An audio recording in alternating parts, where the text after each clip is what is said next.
നമ്മുടെ രക്ഷിതാവും കർത്താവുമായ യേശുക്രിസ്തുവിൻ്റെ പരിശുദ്ധ നാമം വാഴ്ത്തപ്പെടുമാറാകട്ടെ. ഇന്നത്തെ ദിവസം ലോകമെമ്പാടുമുള്ള ക്രൈസ്തവർ ഈസ്റ്റർ ആഘോഷിക്കുകയാണ്. കഴിഞ്ഞ 2 ദിവസവും ദുഃഖത്തിലായിരുന്നു. കർത്താവ് കഴിഞ്ഞ രാത്രിയിൽ ഉയർത്തെഴുന്നേറ്റ നിമിത്തം ഇന്നത്തെ ദിവസം എല്ലാവരും ആഘോഷത്തിലാണ്. ഇന്ന് ഉച്ച കഴിഞ്ഞൊക്കെ ആഘോഷം അതിൻ്റെ പാരമ്യത്തിലെത്തും. എന്നാൽ നമ്മെ സംബന്ധിച്ച് നമ്മുടെ കർത്താവ് യേശുക്രിസ്തു കാലങ്ങൾക്ക് മുമ്പ് ഉയർത്തെഴുന്നേറ്റതാണ്. അങ്ങനെ ഉയർത്തെഴുന്നേറ്റ ക്രിസ്തു ഇന്ന് പിതാവിൻ്റെ വലഭാഗത്ത് തൻ്റെ സഭയ്ക്ക് വേണ്ടി മധ്യസ്ഥ അണച്ചുകൊണ്ടിരിക്കുകയാണ്. ആ ബോധ്യങ്ങളൊക്കെ നമുക്ക് ലഭിച്ചിട്ടുണ്ട്. കഴിഞ്ഞ വർഷമാണെന്നാണ് എനിക്ക് തോന്നുന്നത്, ഇതുപോലെയുള്ള ആഴ്ചയിൽ, അതായത് ഈ ഹാശ ആഴ്ച എന്ന് പറയുന്ന ആഴ്ചയിൽ ഈ ഓശാനയും പിന്നീട് വന്ന പെസഹ, ദുഃഖവെള്ളി, പിന്നെ ദുഃഖ ശനി, ഈസ്റ്റർ, ഈ പറഞ്ഞ ദിവസങ്ങളെയൊക്കെ ചേർത്ത് വെച്ചുകൊണ്ട് നമ്മൾ പല കാര്യങ്ങളും സംസാരിക്കാനിടയായിട്ടുണ്ട്. അതായത് ഓശാനയോടുള്ള ബന്ധത്തിൽ സംഭവിച്ച കാര്യങ്ങൾ, പിന്നത്തേതിൽ പെസഹ എന്താണ്, ഇന്ന് ഈ പറയുന്ന കാര്യങ്ങളാണോ പെസഹ, അതിനോടനുബന്ധിച്ച് ദുഃഖവെള്ളിയാഴ്ച, അതായത് യേശുക്രിസ്തുവിൻ്റെ ക്രൂശീകരണമാണല്ലോ പൊതുവെ എല്ലാവരും ചിത്രീകരിക്കുന്നത്. അപ്പോൾ ആ ക്രൂശീകരണം ശരിക്കും എന്നായിരുന്നു? വെള്ളിയാഴ്ചയായിരുന്നോ അതെയോ അതിന് മുൻപ് എപ്പോഴെങ്കിലും ആയിരുന്നോ എന്നൊക്കെയുള്ള കാര്യങ്ങൾ നമ്മൾ പറയാനിടയായി. പലരും നെറ്റിയൊളിച്ചു. ചില മനുഷ്യർക്കൊക്കെ കാര്യം മനസ്സിലായി. അതായത് വിശുദ്ധ തിരുവെഴുത്ത് തുറന്നു വെച്ച് വളരെ കൃത്യതയോടെയാണ് നമ്മൾ കാര്യങ്ങളെ പറഞ്ഞത്. പെസഹ എന്ന് പറയുന്നത് പെസഹ കുഞ്ഞാടിനെ അറക്കുന്ന ദിവസമാണ്. നമ്മുടെ പെസഹ കുഞ്ഞാട് അറുക്കപ്പെട്ടെന്ന് പൗലോസ് പറയുന്നത് ക്രിസ്തുയേശുവിനെ തന്നെയാണ്. യേശുക്രിസ്തുവാണ് അറുക്കപ്പെടേണ്ടതെങ്കിൽ, അതായത് യെരുശലേം ദൈവാലയത്തിൽ അവിടെ മഹാപുരോഹിതനൊരു ആടിനെ അറക്കുന്ന സമയത്ത് യേശു കർത്താവ് ഗോൽഗോഥായിൽ ഒരു ബലിയായി തീരണം. അതാണ് അതിൻ്റെ ഒരു കാര്യം എന്ന് പറയുന്നത്. അപ്പോൾ അത് വ്യാഴാഴ്ച പെസഹ ആചരിച്ചിട്ട് വെള്ളിയാഴ്ച യേശുവിനെ ക്രൂശിക്കുന്ന ആ ഒരു സമ്പ്രദായം, അപ്പോൾ അതിൻ്റെ ഒത്തിരി വിശദാംശങ്ങൾ നമ്മൾ പറഞ്ഞു. അത് പഠിക്കാൻ ആഗ്രഹമുള്ളവർക്ക് മാത്രമേ മനസ്സിലാകൂ. അല്ലാത്തവൻ കേട്ട് കഴിഞ്ഞാൽ അവന് തലവേദന എടുക്കും. കേൾക്കുന്ന വഴിക്ക് തന്നെ അവൻ ഓടിപ്പോയി കളയും. അപ്പോൾ അവിടെ ശബത്തിനെക്കുറിച്ച്, വലിയ ശബത്തിനെക്കുറിച്ച് എന്നു വേണ്ട ഈ യഹൂദൻ്റെ ദിവസം ആരംഭിക്കുന്നത്, അങ്ങനെ പല കാര്യങ്ങളും പ്രതിപാദ്യ വിഷയമായിട്ട് വന്നു. അതുകൊണ്ട് സത്യാന്വേഷികൾക്ക് മാത്രമേ അത് ഗ്രഹിക്കാൻ കഴിയുള്ളൂ. ഈ കഴിഞ്ഞ ദിവസങ്ങളിൽ എൻ്റെ ഉള്ളിലൊരു ചിന്ത വന്നതാണ്, പെസഹായുമായി ബന്ധപ്പെട്ട് 1-2 കാര്യങ്ങൾ പറഞ്ഞാലോ എന്ന്. കാരണം കോടാനുകൂടി നസ്രാണികൾ, ആ നസ്രാണികൾ പെസഹ കുഞ്ഞാടിനെ മറന്നിട്ട് പെസഹ എന്ന് പറയുന്നത് അവരെ സംബന്ധിച്ച് അപ്പം ചുട്ട് കുറച്ച് തേങ്ങാപ്പാലും കൊണ്ടൊരു കലാപരിപാടി നടത്തി. ആ കലാപരിപാടികളൊക്കെ അവസാനിപ്പിക്കുന്നതാണ് അവർക്ക് പെസഹ എന്ന് പറയുന്നത്. പെസഹ എന്ന് പറഞ്ഞു കഴിഞ്ഞാൽ അതിനകത്തെ പ്രധാന വിഷയം എന്ന് പറയുന്നത് പെസഹ കുഞ്ഞാടിനെ അറുക്കുന്നതാണ്. അതാണ് പെസഹ എന്ന് പറയുന്നത്, അല്ലാതെ അപ്പം ഭക്ഷിക്കുന്നതല്ല. അപ്പം ഭക്ഷിക്കുന്നതുമായി ബന്ധപ്പെട്ട കാര്യങ്ങൾ എവിടെയാണ് വരുന്നത്? തൊട്ടടുത്ത ഉത്സവമായ പുളിപ്പില്ലാത്ത അപ്പത്തിൻ്റെ ഉത്സവത്തിലാണ് അപ്പം ഭക്ഷിക്കുന്നത്. പെസഹായും പുളിപ്പില്ലാത്ത അപ്പത്തിൻ്റെ ഉത്സവവും 2 ഉത്സവങ്ങൾ ഒരുമിച്ചാണ് നടക്കുന്നത്. 2 ഉത്സവങ്ങൾ ഒരുമിച്ച് നടക്കുന്നു. അതിൻ്റെ ഏറ്റവും വലിയ ഹൈലൈറ്റ് എന്ന് പറയുന്നത് പെസഹായാണ്. പെസഹ എന്ന് പറഞ്ഞാൽ പെസഹ കുഞ്ഞാടിനെ അറുത്ത് അതിൻ്റെ രക്തം കട്ടിലയുടെ നെടുമ്പടിമേലും കുറുമ്പടിമേലും പുരട്ടി സംഹാരകനിൽ നിന്ന് അവർ വിടുതൽ പ്രാപിക്കുകയാണ്. അതാണ് പുറപ്പാട് ദിവസം 12-ാം അധ്യായത്തിൻ്റെ 8 മുതൽ താഴേക്കുള്ള വാക്യങ്ങളിൽ നമ്മൾ കാണുന്നത്. പെസഹായോടുള്ള ബന്ധത്തിൽ അവർ തിടുക്കപ്പെട്ടാണ് ഈ കാര്യങ്ങളൊക്കെ ചെയ്യുന്നത്. അരയിൽ തൂർത്ത് ചുറ്റി, കാലിൽ ചെരുപ്പിട്ട്, വടി പിടിച്ചുകൊണ്ടാണ്. അതായത് ഒരു പുറപ്പാടാണ് കാണിക്കുന്നത്, യാത്രയാണ് കാണിക്കുന്നത്. ഇതെല്ലാം പുതിയ നിയമ ക്രിസ്ത്യാനി മനസ്സിലാക്കിയിരിക്കേണ്ട കാര്യങ്ങളാണ്. അതായത് ഇസ്രായേലിനെ മിസ്രൈം അഥവാ ഈജിപ്തിൻ്റെ അടിമതത്തിൽ നിന്ന് വലുവനായ ദൈവം വിടുവിച്ച് വാഗ്ദത്ത ഭൂമിയിലേക്ക് നടത്തിക്കൊണ്ടു പോകാൻ തുടങ്ങുന്നതിൻ്റെ ആരംഭമാണല്ലോ അവിടെ കുറിക്കുന്നത്. അതുതന്നെയാണ് ക്രൈസ്തവ ജീവിതത്തിൽ സംഭവിക്കുന്നത്. അതായത് ഈ ലോകമാകുന്ന മിസ്രൈമിൽ നിന്ന്, പാപത്തിൻ്റെ ചങ്ങലകളിൽ നിന്ന്, അതായത് സാത്താൻ്റെ അടിമത്തത്തിൽ നിന്ന് നമുക്ക് മോചനം ലഭിക്കുകയാണ്. സാത്താൻ്റെ അടിമത്തത്തിൽ നിന്ന് നമുക്ക് മോചനം ലഭിക്കുകയാണ്. അസൽ വിടുതൽ എന്ന് പറയുന്ന അതാണ്. അങ്ങനെ വിടുതൽ ലഭിച്ചുകൊണ്ട് നമ്മൾ മുൻപോട്ട് പോവുകയാണ്. അതിന് പെസഹ കുഞ്ഞാട് അറുക്കപ്പെടണം. അതുകൊണ്ടാണ് പൗലോസ് പറയുന്നത് നമ്മുടെ പെസഹ കുഞ്ഞാടും അറുക്കപ്പെട്ടു. തൊട്ട് ചേർന്നുള്ള ഉത്സവമാണ്. ഇങ്ങനെ ആടിനെ അറുത്ത് ആ കാര്യങ്ങളൊക്കെ ചെയ്തതിൻ്റെ അനുബന്ധമായി സന്ധ്യാസമയത്താണ് ഈ കാര്യങ്ങൾ ചെയ്യുന്നത്. ആ സന്ധ്യാസമയത്ത് അതിൻ്റെ തുടർന്ന് ചെയ്യുന്ന കാര്യമാണ് പുളിപ്പില്ലാത്ത അപ്പം ഭക്ഷിക്കുക എന്ന് പറയുന്നത്. കാരണം അവർ പെട്ടെന്ന് തിടുക്കത്തോടെ പോകാൻ തുടങ്ങിയാണ്. അവർ തയ്യാറാക്കി വെച്ച മാവ് പുളിച്ചിട്ടില്ല. അങ്ങനെ പുളിക്കാത്ത ആ മാവിൽ നിന്നാണ് അവർ അപ്പം ചുടുന്നത്. അതുകൊണ്ട് അതിന് പുളിപ്പില്ലാത്ത അപ്പത്തിൻ്റെ ഉത്സവം എന്ന് പറയുന്നു. ഈ പെസഹായോടുള്ള ബന്ധത്തിൽ പെസഹ കുഞ്ഞാടിൻ്റെ മാംസവും ഭക്ഷിക്കണമെന്ന് നമുക്കറിയാമല്ലോ. അതിൻ്റെ കൂട്ടത്തിൽ കയ്പ് ചീരയും ചേർത്ത് വേണം ഭക്ഷിക്കാനായിട്ട്. അപ്പോൾ ഇതൊക്കെ പുതിയ നിയമത്തിലേക്ക് വരുമ്പോൾ ആത്മീയ അർത്ഥങ്ങളാണ്. അല്ലാതെ ലിറ്ററലി നമ്മൾ പോയി ആടിനെ മേടിച്ചുകൊണ്ട് വന്നിട്ട് ആടിനെ അറുത്ത് അതിൻ്റെ മാംസം തീ ചുട്ട് തിന്നുകയല്ല. അങ്ങനെയെങ്കിൽ ഒരു വാക്യത്തിലുള്ള കാര്യമാണിത്. ഒരു വാക്യത്തിൽ തന്നെ പറയുകയാണ് പെസഹ കുഞ്ഞാടിൻ്റെ മാംസം തീയിൽ ചുട്ട് ഭക്ഷിക്കണം. അതേ ശ്വാസത്തിൽ തന്നെ, ശ്വാസം വിട്ടിട്ടൊന്നുമില്ല, അതേ ശ്വാസത്തിൽ തന്നെയാണ് പറയുന്നത് അതിൻ്റെ കൂട്ടത്തിൽ കയ്പ് ചീരയും വേണമെന്ന്. പിന്നെ അടുത്ത് ചേർത്ത് പറയുകയാണ് നിങ്ങൾ പുളിപ്പില്ലാത്ത അപ്പം തിന്നണമെന്ന്. ഒരേ വാക്യത്തിൽ തന്നെ കാര്യമെല്ലാം ഉണ്ട്. അപ്പോൾ അതിൽ പെസഹ കുഞ്ഞാടിൻ്റെ കാര്യം പറയുമ്പോൾ നസ്രാണി ലോകം പറയും അതിനെ നമുക്ക് ആത്മീയമായിട്ട് എടുക്കാം. നമ്മുടെ കർത്താവായ യേശു ക്രിസ്തു ക്രൂശിക്കപ്പെട്ടതിൻ്റെ ഒരു ചിഹ്നമായിട്ട് എടുത്തുകൊണ്ട് നമുക്കതങ്ങ് വിശ്വസിച്ചേക്കാം. ശരി, അപ്പം ഞങ്ങൾ അങ്ങനെ എടുക്കില്ല. അപ്പം ഞങ്ങളുടെ പെണ്ണുങ്ങളെ കൊണ്ട് ഉഴുന്നൊക്കെ റെഡിയാക്കി അവരെ കൊണ്ട് ഉണ്ടാക്കിച്ചെങ്കിലേ ഞങ്ങൾക്ക് സമാധാനമാകുള്ളൂ. അതെന്താ, ആടിൻ്റെ കാര്യം വരുമ്പോൾ അത് ആത്മീയം, അപ്പത്തിൻ്റെ കാര്യം വരുമ്പോൾ ആത്മീയം അല്ലേ? അതെന്നാ നസ്രാണികളെ നിങ്ങൾ അങ്ങനെ ചെയ്യുന്നത്? കഴിഞ്ഞ വർഷം ഇതേ സമയത്ത് റാന്നിയിലുള്ളൊരു പ്രധാനപ്പെട്ട പെന്തിക്കോസ് പാസ്റ്ററിൻ്റെ ചർച്ചിലെ വിശ്വാസി പെസഹയുടെ അപ്പം ചുട്ടു. ആ അപ്പം ഓൺലൈനായിട്ട് എൻ്റെ കയ്യിൽ വന്നു. ഞാനത് ഡിലീറ്റ് ചെയ്ത് കളഞ്ഞു, അല്ലേ കാണിക്കാമായിരുന്നു. ആ ഉപദേശി ഇടയ്ക്ക് ഇങ്ങനെ ഉറക്കത്തിൽ ഞെട്ടിത്തെറിച്ച് എന്തെങ്കിലുമൊക്കെ പറയുമല്ലോ. ചിലപ്പോൾ ചില അച്ഛന്മാരെയൊക്കെ വിളിച്ച് നിർത്തി പുള്ളി എന്തെങ്കിലും പറയും, അല്ലെങ്കിൽ ചില വടികളുടെ കാര്യമൊക്കെ പറയും. അങ്ങനത്തെ ഒരു ഉപദേശിയാണ്. പുള്ളിയുടെ വിശ്വാസി അപ്പം ചുട്ട് കളഞ്ഞു. പുള്ളി അതൊന്നും അറിഞ്ഞിട്ടില്ല കേട്ടോ, ഞാനേതായാലും അറിഞ്ഞു. അപ്പോൾ എനിക്ക് ഭക്ഷിക്കാൻ പറ്റിയില്ല, കാണാനേ പറ്റുള്ളൂ. കാരണം ഓൺലൈൻ അപ്പം ആയതുകൊണ്ട് തിന്നാൻ കൊള്ളില്ലല്ലോ. പെന്തിക്കോസുകാരാ, നിന്നെയൊക്കെ കട്ടമുണ്ട്. ഇന്ന് ഈ ബാംഗ്ലൂരിലുള്ള ചർച്ചുകളിലെല്ലാം ഈസ്റ്റർ ആഘോഷമാണ്. അതായത് ഇവിടുത്തെ ന്യൂ ജനറേഷൻ ആത്മാവുള്ള മെയിൻ ലൈൻ പെന്തിക്കോസ് ചർച്ചുകൾ. കേൾക്കണം, ന്യൂ ജനറേഷൻ ചർച്ചിൻ്റെ കാര്യമല്ല പറഞ്ഞേ, ന്യൂ ജനറേഷൻ്റെ ആത്മാവ് കുത്തിമറിയുന്ന ചർച്ചസാണ് ഈ ബാംഗ്ലൂരിലെ ബഹുഭൂരിപക്ഷം.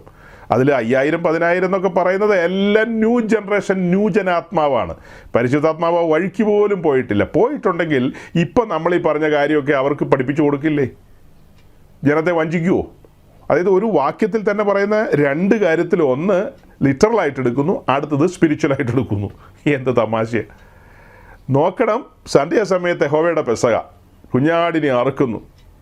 ദെൻ പുളിപ്പില്ലാത്ത അപ്പം ഭക്ഷിക്കണം. അത് പുളിപ്പില്ലാത്ത അപ്പത്തിൻ്റെ ഉത്സവമാണ്. അത് 7 ദിവസമാണ്. പെസഹയുടെ മാംസം പിറ്റേ ദിവസത്തേക്ക് വെക്കാൻ പാടില്ല, സെയിം ഡേയിൽ തന്നെ ഭക്ഷിക്കണം. അതേസമയം പുളിപ്പില്ലാത്ത അപ്പം 7 ദിവസം ഭക്ഷിക്കണം. നമ്മളെ സംബന്ധിച്ച് ആ പുളിപ്പില്ലാത്ത അപ്പം ഭക്ഷിക്കുക എന്ന് പറയുന്നത് അത് ആത്മീയമായിട്ടാണ് എടുക്കുന്നത്. അത് പുതിയ നിയമ ക്രിസ്ത്യാനിയുടെ വിശുദ്ധ ജീവിതത്തെയാണ് കാണിക്കുന്നത്, ഹോളി ലൈഫിനെയാണ് കാണിക്കുന്നത്. അറിയാൻ മേലാത്ത ആരെങ്കിലും ഇവിടെ കേട്ടിരിപ്പുണ്ടെങ്കിൽ കുറിച്ച് വെച്ചോണം. എന്നിട്ട് ഇതൊക്കെ മറ്റുള്ളവരോട് പറയുകയും പങ്കുവെക്കുകയൊക്കെ ചെയ്യുമ്പോൾ, അല്ലാതെ ചുമ്മാ വന്നിരുന്ന് അലസമായി കേട്ടിട്ട് അവിടെ ഇവിടെയൊക്കെ പോയിട്ട് ഒരു ദിക്കും ബോധമില്ലാത്ത രീതിയിലൊന്നും വർത്തമാനം പറഞ്ഞേക്കരുത്. ന്യൂസിലാൻഡുകാരോടും എല്ലാ ലാൻഡുകാരോടും കൂടിയാണ് പറയുന്നത്. ശരിയാവണ്ണം കാര്യങ്ങളെ കേൾക്കണം. കേൾക്കുമ്പോൾ പേനയും പേപ്പറൊക്കെ അടുത്ത് വേണം, ഇല്ലാതെ കേൾക്കാൻ വരരുത്. വന്നില്ലേലും കുഴപ്പമില്ല. അയ്യോ പാസ്റ്ററെ വന്നില്ലേ, പാസ്റ്റർ എങ്ങനെ പ്രസംഗിക്കും? ഞാൻ തന്നെ ഇരുന്ന് പ്രസംഗിച്ചോളാം. നിങ്ങളാരും വരണമെന്ന് നിർബന്ധമില്ല, ഇത് തുടരണമെന്നും എനിക്ക് നിർബന്ധമില്ല. തുടരണമെങ്കിൽ, പ്രസംഗിക്കണമെങ്കിൽ പേനയും പേപ്പറും ബൈബിളും ഒക്കെ കയ്യിൽ വേണം. ഇതൊന്നും ഇല്ലാത്ത പരിപാടിക്ക് നമ്മൾ ഇറങ്ങണ്ടെന്നേ. അതിനൊക്കെ വേറെ ഒത്തിരി സ്ഥലങ്ങളുണ്ടല്ലോ. എന്നെ സംബന്ധിച്ച് എനിക്കതിനൊന്നും താല്പര്യമില്ല. നിങ്ങൾ എന്തെങ്കിലും യാത്രയിലാണെങ്കിൽ എക്സ്ക്യൂസ് ഉണ്ട് കേട്ടോ. ഏതെങ്കിലും വിധത്തിൽ നിങ്ങളൊരു യാത്രയിൽ അകപ്പെട്ടിരിക്കുന്നു, അങ്ങനെയൊക്കെ ആണെങ്കിൽ എക്സ്ക്യൂസ് ഉണ്ട്. അല്ലാത്തവരെല്ലാം കണ്ണ് തുറന്ന് ഈ കാര്യങ്ങളെ സകൂതം കേൾക്കണം. പഴയ നിയമവും പുതിയ നിയമവും കൂടെ ചേർത്ത് വെച്ച് പറയുക. ഇത് നസ്രാണി ലോകത്തിന് അറിയില്ല, അവർ അപ്പം ചുട്ട് കളിച്ചുകൊണ്ടിരിക്കുക. വിശുദ്ധ ജീവിതമാണ് നയിക്കേണ്ടത്. 7 ദിവസം, 7 എന്ന് വെച്ചാൽ നമ്മെ സംബന്ധിച്ച് മുഴുവായുസും. 7 എന്ന് പറയുന്നത് നമ്മളെങ്ങനെയാണ് പരിഗണിക്കുന്നത്? 7 പൂർണ്ണതയെ കാണിക്കുന്നു. അതായത് നമ്മുടെ മുഴുവായുസും പെട്ടിക്കകത്തേക്ക് കയറുന്നത് വരെ ഈ ഭൂമിയിൽ നമ്മൾ വിശുദ്ധ ജീവിതം നയിക്കണം, ഹോളി ലൈഫ്. കാരണം പഴയ നിയമവും പുതിയ നിയമം തമ്മിലുള്ള അന്തരം പഠിച്ചിട്ടുള്ളവരവിടെ ഇരിക്കുന്നത്. പഴയ നിയമത്തിൽ പുരോഹിതൻ ദിവസേന കടന്നു ചെല്ലുന്നത് വിശുദ്ധ സ്ഥലത്താണ്. ഇന്ന് നമ്മെ സംബന്ധിച്ച് അങ്ങനെ അക്ഷരികമായൊരു സ്ഥലമില്ല. പകരം ആ സ്ഥലം എന്ന് പറയുന്നത് നമ്മുടെ ഉള്ളിലാണ് രൂപപ്പെടുന്നത്. നാം ആകുന്ന കൂടാരത്തിൽ നാം തന്നെയാണ് ദൈവത്തിൻ്റെ മന്ദിരം. ആ മന്ദിരത്തിൽ ദൈവസാന്നിധ്യം അനുഭവിക്കണമെങ്കിൽ നാം വിശുദ്ധിയിൽ നിൽക്കണം. അത് എങ്ങനെയൊക്കെ നിൽക്കണമെന്ന് ചോദിച്ചാൽ സദാകാലം വിശുദ്ധിയിൽ നിൽക്കണം. 70 ഏറിയാൽ 80 മൊത്തം വിശുദ്ധിയിലായിരിക്കണം. അവസാന ശ്വാസം വരെ ആ വിശുദ്ധിയിൽ നിൽക്കണം. അതാണ് ദൈവം നമ്മെക്കുറിച്ച് ആഗ്രഹിക്കുന്നത്. വചനത്തിൻ്റെ വ്യാഖ്യാനമാണ് ഈ പറയുന്നത്. കൃത്യമായ വ്യാഖ്യാനങ്ങളാണ്, വിശദീകരണങ്ങളാണ്. ഇത് കത്തോലിക്ക പള്ളിയിലും ഓർത്തഡോക്സ് പള്ളിയിലെല്ലാം കിട്ടുന്ന കാര്യമാണോ ഇതൊക്കെ? ഓർത്തഡോക്സുകാരനും യാക്കോബക്കാരനും കഴിഞ്ഞ വെള്ളിയാഴ്ച സന്ധ്യയ്ക്ക് അവർ ഒരു സ്ലീബ കൊണ്ടുപോയി അടക്കി. അത് കർത്താവ് യേശു ക്രിസ്തുവിനെ അടക്കിയതിൻ്റെ പ്രതീകമായിട്ടാണ് അവർ ചെയ്തത്. അതിന് ഞാൻ ഇന്നലെ നമ്മുടെ യൂട്യൂബ് ചാനലിൽ പബ്ലിസിറ്റി കൊടുത്തു. എൻ്റെ കർത്താവിനെ ഇവർ പിന്നെയും ക്രൂശിച്ചെന്നും പറഞ്ഞ്. പിന്നെയും ക്രൂശിക്കുകയെന്ന് എല്ലാ കത്തോലിക്കരും എല്ലാ ദിവസവും ക്രൂശിക്കും. എല്ലാ ദിവസവും അവർക്ക് കുർബാനയുണ്ടല്ലോ. കുർബാന എന്ന് പറഞ്ഞാൽ ബലിയാണ്. യേശുവിനെ എല്ലാ ദിവസവും ബലിയാക്കുകയാണ്. പക്ഷെ പുസ്തകം പറയുന്നു അവൻ ജീവിച്ചിരിക്കുന്നു, അവൻ പിതാവിൻ്റെ വലഭാഗത്ത് മഹിമയോടിരിക്കുന്നു, തൻ്റെ സഭയ്ക്ക് വേണ്ടി പക്ഷപാതം ചെയ്തുകൊണ്ടിരിക്കുന്നു. പക്ഷേ അവനെ ക്രൂശിക്കും, പക്ഷേ അവനെ കൊല്ലും എല്ലാ ദിവസവും. അതാണ് അവർ ചെയ്യുന്നത്. ഇവർ വർഷത്തിലൊരിക്കൽ ചെയ്യുന്ന ഒരു പ്രക്രിയയാണത്. അവർ എല്ലാ ആഴ്ചയിലും ചെയ്യുന്നുണ്ട്. എന്നാൽ പോലും ഇത് കുറച്ചും കൂടെ കടന്ന പ്രയോഗമാണ്. കർത്താവിനെ കൊണ്ടുപോയി അടക്കും. പ്രതീകാത്മകമായിട്ടായിക്കോട്ടെ. പ്രതീകാത്മകമായിട്ട് അടക്കാൻ ഏത് അപ്പോസ്തലനാണ് പഠിപ്പിച്ചേ? ഏത് സഭാപിതാവാണ് പഠിപ്പിച്ചത്? ഏത് അപ്പോസ്തലിക പിതാവാണ് പഠിപ്പിച്ചത്? അങ്ങനെ കഴിഞ്ഞ രാത്രിയിൽ യേശുവിനെ ഉയർപ്പിക്കുന്നു. ഇതെല്ലാം നേരം പോക്കുകളല്ലേ? ഈ നേരം പോക്കുകളിൽ നിന്നൊക്കെ വിടുവിക്കപ്പെട്ട് വന്നവരവിടെ ഇരിക്കുന്നവർ. നിങ്ങളുടെ എത്ര പേരുടെ ഉള്ളിൽ ആ നന്ദി, ആ സ്നേഹം ആയിരങ്ങളുടെ കണ്ണടഞ്ഞ് കിടക്കുമ്പോൾ, കൂരാക്കൂരി ഇരുട്ടത്ത് അവർ അപ്പം നുറുക്കി തിന്നുകൊണ്ടിരിക്കുമ്പോൾ, അവർ മലയാറ്റൂർ മലയിലേക്ക് വലിയ മരക്കുരിശും തടിക്കുരിശുമായിട്ട് പോകുമ്പോൾ സ്വർഗത്തിലെ ദൈവം നിങ്ങളെ സ്വതന്ത്രരാക്കിയില്ലേ? ആ നന്ദി, ആ സ്നേഹം. യേശു ക്രിസ്തുവിനെ സ്നേഹിക്കാത്തവനെല്ലാം ശപിക്കപ്പെട്ടവനാകട്ടോ. ശപിക്കപ്പെട്ടവനാ. കുറിച്ചു വെച്ചോ. നമ്മുടെ കർത്താവായി യേശു ക്രിസ്തുവിനെ സ്നേഹിക്കാത്തവനെല്ലാം ശപിക്കപ്പെട്ടവനാണ്. കാരണം അത്ര വലിയ വിടുതലാണ് ലഭിച്ചിരിക്കുന്നത്. അതാ കഴിഞ്ഞ ദിവസങ്ങളിൽ നമ്മൾ ചിന്തിച്ചുകൊണ്ടിരിക്കുന്നത്. പാപത്തിൽ നിന്നുള്ള മോചനം, വിടുതൽ, ആ സ്വാതന്ത്ര്യം അത്ര ഭയങ്കരമാണ്, അത്ര വലിയ കാര്യമാണ്. കാരണം അനേകരുടെ കണ്ണടഞ്ഞിരിക്കുക. ഈവൻ നസ്രാണി ലോകത്തിൻ്റെ തലവന്മാരായിരിക്കുന്നു എന്ന് പറയുന്ന ലോകം ആദരിക്കുന്ന ആളുകൾക്ക് പോലും മനസ്സിലാകാത്ത കാര്യമാണ് ചുമ്മാ ഒരു സാധാരണക്കാരൻ, ഒരു കുഗ്രാമത്തിൽ ജനിച്ച ഒരുവൻ നിങ്ങളോട് സംസാരിക്കുന്നത്. ഒരു പട്ടിക്കാട്ടിൽ ജനിച്ച ഒരുവനാണ് നിങ്ങളോട് സംസാരിക്കുന്നത്. ലോകത്തിൻ്റെ എല്ലാ ആദരം ഏറ്റുവാങ്ങുന്ന ഗാർഡ് ഓഫ് ഓണറൊക്കെ വാങ്ങുന്ന ആളങ്ങ് വത്തിക്കാനിലിരിപ്പുണ്ട്. ഞാനിപ്പോൾ ഈ പറഞ്ഞ കാര്യമൊന്നും പുള്ളിക്കറിയില്ല. പുള്ളി ഇത് കേൾക്കുകയായിരുന്നെങ്കിൽ, നമ്മുടെ ഈ പ്രസംഗം ഇത്രയും നേരം കേൾക്കുകയായിരുന്നെങ്കിൽ, നിങ്ങളെ ആരെ പോലെ ആയിരിക്കില്ല, പുള്ളി ചാടി വന്ന് എന്നെ കെട്ടിപ്പിടിച്ച് തുരുതുര ഉമ്മ വയ്ക്കുമെന്നാണ് എൻ്റെ ഒരു ചിന്ത. പുള്ളിക്ക് ഒരിക്കലും ഇതൊന്നും കേൾക്കാൻ പറ്റിയിട്ടില്ല. കാരണം എന്താ, ഇത് വലിയ വെളിപ്പാടാണല്ലോടാ മോനെ നീ പറഞ്ഞത്. ഞങ്ങൾ നൂറ്റാണ്ടുകളായിട്ട് ഈ കാര്യങ്ങളൊന്നും അറിയാതെ ഇരുട്ടിൽ തപ്പുകയാണല്ലോ.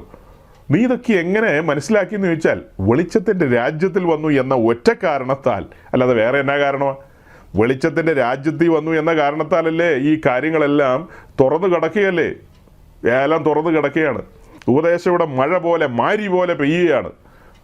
അപ്പോൾ ആ കാര്യങ്ങളെ പരിശുദ്ധാത്മാവ് ബോധ്യപ്പെടുത്തി തരുന്നതുകൊണ്ടാണ്, അല്ലാതെ നമ്മുടെ വല്ലതും മിടുക്കുമല്ലോ ആണോ?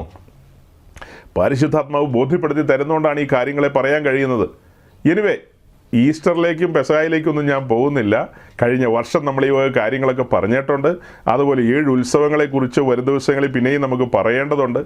ആ 7 ഉത്സവങ്ങളിലെ ആദ്യത്തെ 2 ഉത്സവമാണ് പറഞ്ഞത്. പെസഹ, ദെൻ പുളിപ്പില്ലാത്ത അപ്പത്തിൻ്റെ ഉത്സവം. അങ്ങനെ ആ 2 കാര്യങ്ങളും കഴിഞ്ഞ് അടുത്ത് വരുന്ന ഉത്സവങ്ങളുണ്ട്. അതിനെക്കുറിച്ചൊക്കെ നമ്മൾ നേരത്തെ ചെറിയ രീതിയിൽ പറഞ്ഞിട്ടുണ്ട്. പിന്നീട് സമയം പോലെ നമുക്കതിനെക്കുറിച്ച് കൂടുതൽ വിശദമായി പറയാം. തുടക്കത്തിൽ സഹോദരൻ എബി ചില ചോദ്യങ്ങളെക്കുറിച്ച് പറഞ്ഞിരുന്നു. അതായത് പല സ്ഥലങ്ങളിൽ നിന്ന് വന്ന ചോദ്യങ്ങൾ, അതേ ചോദ്യങ്ങൾ എൻ്റെ ബെഞ്ചിലും വന്നിട്ടുണ്ട്.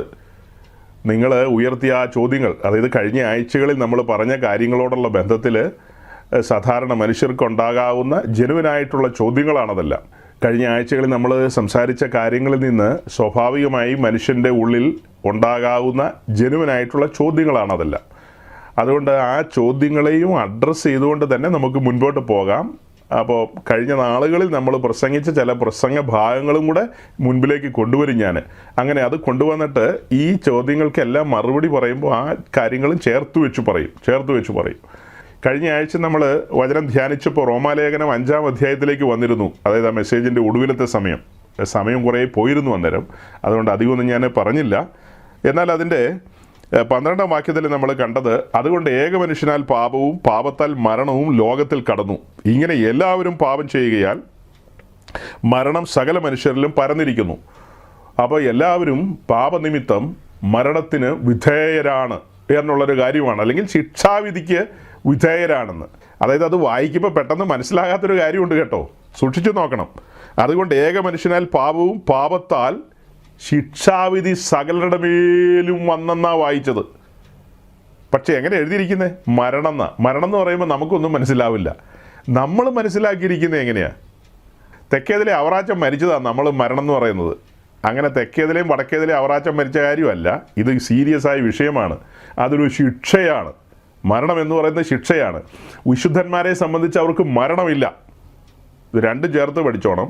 വിശുദ്ധന്മാർക്ക് മരണമില്ല, മരണം ലോകക്കാർക്കാണ്. വിശുദ്ധന്മാർക്കുള്ളത് നിദ്രയാണ്. പിന്നെ നമ്മൾ മനസ്സിലാകാൻ വേണ്ടി പറയും, ഇന്നടത്തിൻ്റെ പാസ്റ്റർ മരിച്ചു, ഇന്ന വിശ്വാസി മരിച്ചു എന്ന് പറയുന്നത് എന്താ? നമുക്ക് മനസ്സിലാകാൻ വേണ്ടിയിട്ടല്ലേ. അത് തെറ്റൊന്നുമല്ലല്ലോ അങ്ങനെ പറയുന്നത്. സത്യത്തിൽ അതിനകത്തൊരു അർത്ഥമുണ്ട് താനും. കാരണം ആ പറയപ്പെട്ട വ്യക്തി എക്സ് ഓർ വൈ ആരും ആകട്ടെ, അയാളുടെ പ്രാണനും ആത്മാവും ആ ശരീരത്തിൽ നിന്ന് വേർപെട്ട് പോയെന്നാണ് ആ പറയുന്നതിൻ്റെ അർത്ഥം. പക്ഷേ ആ അർത്ഥത്തിലൊന്നും അല്ല നമ്മൾ പറയുന്നത് ചത്തുപോയി എന്നാ, അല്ലെങ്കിൽ മരിച്ചു പോയി എന്നൊക്കെയാണ് പറയുന്നത്. നമ്മളിതിൻ്റെ ഒന്നും അർത്ഥമോ ആഴമൊന്നും അറിഞ്ഞിട്ടല്ല വർത്തമാനം പറയുന്നത്, ചുമ്മാ അങ്ങ് പറയുന്നു. നമ്മൾ മാത്രമാണോ അങ്ങനെ പറയുന്നത്? ഹിന്ദുക്കളും അങ്ങനെയല്ലേ പറയുന്നത്, മുസ്ലിങ്ങളും അങ്ങനെയല്ലേ പറയുന്നത്, നിരീശ്വരവാദി അങ്ങനെ തന്നെയാണ് പറയുന്നത്, ഇന്നടത്ത് ഇന്നാരും മരിച്ചു പോയി എന്ന് പറയും. പക്ഷെ നമ്മൾ ഈ വാക്യത്തിലേക്കൊക്കെ നോക്കുമ്പോൾ കാണുന്നത് ആഴമേറിയ കാര്യങ്ങളാണ്. ഏതുകൊണ്ട് കുറേ കാര്യങ്ങൾ മുകളിൽ പറഞ്ഞു, അതെല്ലാം പറഞ്ഞിട്ടാണ് പറയുന്നത്. ഏക മനുഷ്യനാൽ പാപവും, ആദമിനെയാണ് ഉദ്ദേശിക്കുന്നത്, ഏക മനുഷ്യനാൽ പാപവും പാപത്താൽ മരണവും ലോകത്തിൽ കടന്നു.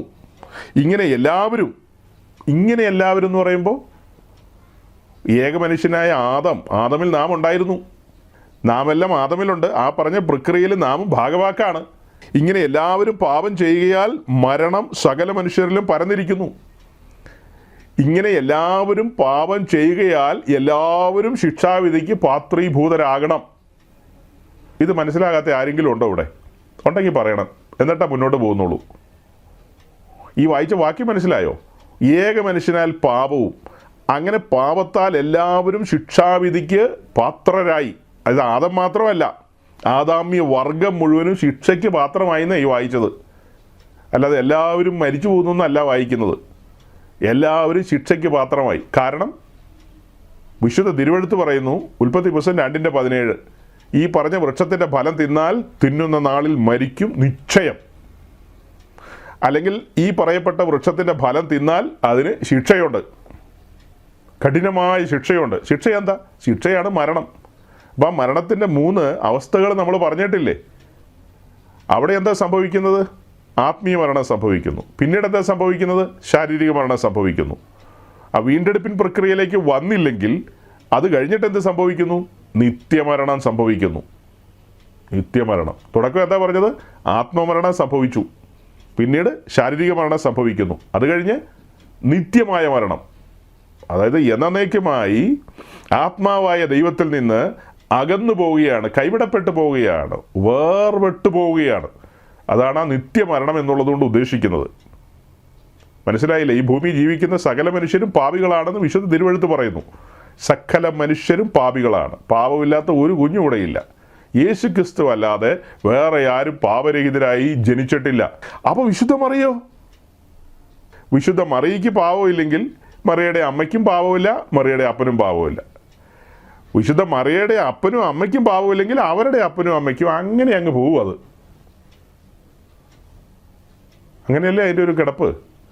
പാപരഹിതയായ മറിയ യേശു കർത്താവിന് ജന്മം കൊടുത്തു എന്ന് വിശ്വസിക്കുന്ന ഏതാണ്ട് 140 കോടിയിലധികം വരുന്ന ജനമുണ്ട്. പക്ഷെ അവർ ഈ ബൈബിൾ വിശ്വസിക്കുന്നില്ല. അപ്പോൾ അതെവിടെ നിന്നാണ് കിട്ടിയത് അവർക്ക്? അത് കിട്ടിയത് അപ്പനപ്പൂപ്പന്മാരായിട്ട് ഇങ്ങനെ കൈമാറി കൊടുത്ത കാര്യങ്ങളാണ്. ആ കൈമാറി കിട്ടിയ കാര്യങ്ങൾ അവർ വിശ്വസിക്കുന്നു, അത് ഉറച്ചു വിശ്വസിക്കുന്നു. ബൈബിളിലെ കാര്യങ്ങളോ അതങ്ങനെ ഉറയ്ക്കാൻ പറ്റില്ല. കാരണം എന്നാ? ഇതത്ര കൃത്യതയുണ്ടെന്ന് ഞങ്ങൾ വിശ്വസിക്കുന്നില്ല. ഇതിൻ്റെ കാര്യങ്ങൾ അത്ര കൃത്യതയില്ലെന്നാണ് ഈ പുള്ളികളെ പഠിപ്പിച്ചു വെച്ചിരിക്കുന്നത്. അതുകൊണ്ട് ഇതിനോടൊന്നും വലിയ ഗൗരവമില്ല അവർക്ക്. പക്ഷെ നമുക്ക് ഈ വിശുദ്ധ തിരുവെഴുത്ത് ഗൗരവമാണ്. പരിശുദ്ധാത്മ നിവേശിതമായി എഴുതപ്പെട്ട ഈ തിരുവെഴുത്ത് നമ്മോട് പറയുന്ന കാര്യമാണ്, ഇത് തിന്നാൽ ശിക്ഷയുണ്ട്. ആ ശിക്ഷയുടെ കാര്യം ഇവിടെ എഴുതിയിരിക്കുന്നത്. അപ്പോൾ അങ്ങനെ എല്ലാവരും ശിക്ഷയ്ക്ക് പാത്രീഭൂതരായി. ഒരുവൻ്റെ അനുസരണക്കേടിനാലാണ് ഇതൊക്കെ സംഭവിച്ചത്. അപ്പോൾ അവിടെ ഒരു വലിയ കൺഫ്യൂഷൻ വരുന്ന ഒരു വിഷയം കഴിഞ്ഞ ആഴ്ചത്തെ മെസ്സേജിൽ പറഞ്ഞു. ഈ 5:19 ചാപ്റ്റർ 5 വേഴ്സ് 19 5:19 വായിച്ചിട്ട് എന്താ പറഞ്ഞത്? ഏക മനുഷ്യൻ്റെ അനുസരണക്കേടിനാൽ അനേകർ പാപികളായി തീർന്നതുപോലെ ഏകൻ്റെ അനുസരണത്താൽ അനേകർ നീതിമാന്മാരായി തീരും. ഏകൻ്റെ അനുസരണത്താൽ അനേകർ നീതിമാന്മാരായി തീരും. ആ 19 വാക്യത്തിലേക്ക് നോക്കുമ്പോൾ അത് നമുക്ക് രണ്ടായിട്ട് സ്പ്ലിറ്റ് ചെയ്യാം. തുടക്കം എങ്ങനെയാ? ഏക മനുഷ്യൻ്റെ അനുസരണക്കേടിനാൽ അനേകർ പാപികളായി തീർന്നതുപോലെ. അത് കഴിഞ്ഞ് എന്താ പറയുന്നത്? ഏകൻ്റെ അനുസരണത്താൽ അനേകർ നീതിമാന്മാരായി തീരും. തൊട്ട് ചേർന്ന് പറയാണ് ഏകൻ്റെ അനുസരണത്താൽ അനേകർ നീതിമാന്മാരായി തീരുമെന്ന്. അപ്പോൾ അതിന് ചില വ്യാഖ്യാനങ്ങൾ ഞാൻ കേട്ടപ്പോൾ, അതായത് പൊതുലോകത്ത് കേൾക്കുന്ന ഒരു വ്യാഖ്യാനമാണ്, അതെന്നെ ഒരാൾ ഓർമ്മിപ്പിച്ചപ്പോഴാണ് ഞാൻ ഞെട്ടിപ്പോയത്. കാരണം ഞാനത് നേരത്തെ കേട്ടിട്ടുണ്ട്. ഒരു ടീച്ചിങ് അങ്ങനെ കിടക്കുകയാണ്. യേശുക്രിസ്തുവിൻ്റെ അനുസരണത്താൽ, ആ ബലിമരണത്താൽ ലോകത്തിലുള്ള സകല ബില്ലാദന്മാരും നീതീകരിക്കപ്പെട്ടിരിക്കുന്നു. My god! തഹാവൂർ റാണയും നീതീകരിക്കപ്പെട്ടവനാണ്. ഏതാ ഈ റാണ? ഒത്തിരി പേരെ ബോംബെയിൽ ബോംബിട്ട് കൊന്ന അതിൻ്റെ സൂത്രധാരകനായ നമ്മുടെ അജ്മൽ കസബിൻ്റെ കൊച്ചാപ്പയാണ് തഹാവൂർ റാണ. ആ റാണയും അജ്മൽ കസബൊക്കെ യേശുക്രിസ്തുവിൻ്റെ ബലിമരണത്താൽ നീതീകരിക്കപ്പെട്ടവരായി എന്നൊക്കെ പഠിപ്പിച്ചാൽ ദൈവമേ, എവിടെ ചെന്ന് അവസാനിക്കും ഇതൊക്കെ? അങ്ങനെ വലിയ പഠനം ഈ ലോകത്തുണ്ട്. എപ്പിസ്കോപ്പൽ സമൂഹങ്ങളിലെ ബഹുഭൂരിപക്ഷം പേര് എന്നുവെച്ചാൽ ഈ യാക്കോബായ, ഓർത്തഡോക്സ്, കാത്തലിക് മുതലായ കൂട്ടങ്ങളിൽപ്പെട്ടവരാ. അല്ലാത്ത വേറെ ഉണ്ടല്ലോ, ഇവാഞ്ചലിക്കൽ മൂടുള്ള ചർച്ചസൊക്കെ. അവരൊന്നും അങ്ങനെ അത്രയും കടന്ന് വിശ്വസിക്കുന്നുണ്ടെന്ന് എനിക്ക് തോന്നുന്നില്ല. ഈ പറയപ്പെട്ട കൂട്ടങ്ങളിലുള്ള ആളുകൾ പറയുന്ന എല്ലാം നീതീകരിക്കപ്പെട്ടു, എല്ലാവരും നീതീകരിക്കപ്പെട്ടെന്നാണ്. പക്ഷേ അതിനകത്തും ഒറ്റയും തെറ്റേ ആളുകൾ, സുബോധമുള്ളവരുണ്ട് കേട്ടോ, ബോധമുള്ളവരുണ്ട്. അവരൊന്നും അങ്ങനെ അത് അംഗീകരിക്കുമെന്ന് എനിക്ക് തോന്നുന്നില്ല. എന്നാൽ ബഹുഭൂരിപക്ഷത്തിൻ്റെ തലയിലും അങ്ങനെയൊക്കെയാണ് കിടക്കുന്നത്. ആ വാക്യത്തിലേക്ക് സൂക്ഷിച്ചു നോക്കിയേ. ഏകൻ്റെ അനുസരണക്കേടിനാൽ അനേകർ പാപികളായി തീർന്നതുപോലെ ഏകൻ്റെ അനുസരണത്താൽ അനേകർ നീതിമാന്മാരായി തീരും. അതിന് ഫ്യൂച്ചർ ടെൻസിലാണ് പറയുന്നത്. ഏകൻ്റെ അനുസരണത്താൽ അനേകർ നീതിമാന്മാരായി തീരും. ഏകൻ്റെ അനുസരണം നമ്മൾ കണ്ടത് എവിടെയാണ്? കാൽവറിയിലാണ്. ആ കാൽവറിക്ക് ശേഷം തൻ്റെ ബലിമരണം വിശ്വസിച്ച് അങ്ങനെ നീതീകരിക്കപ്പെട്ട് രംഗത്ത് വരുന്ന ആളുകൾ, അവർ നീതീകരിക്കപ്പെടുമെന്നാണ് ആ വാക്യത്തിൻ്റെ അർത്ഥം.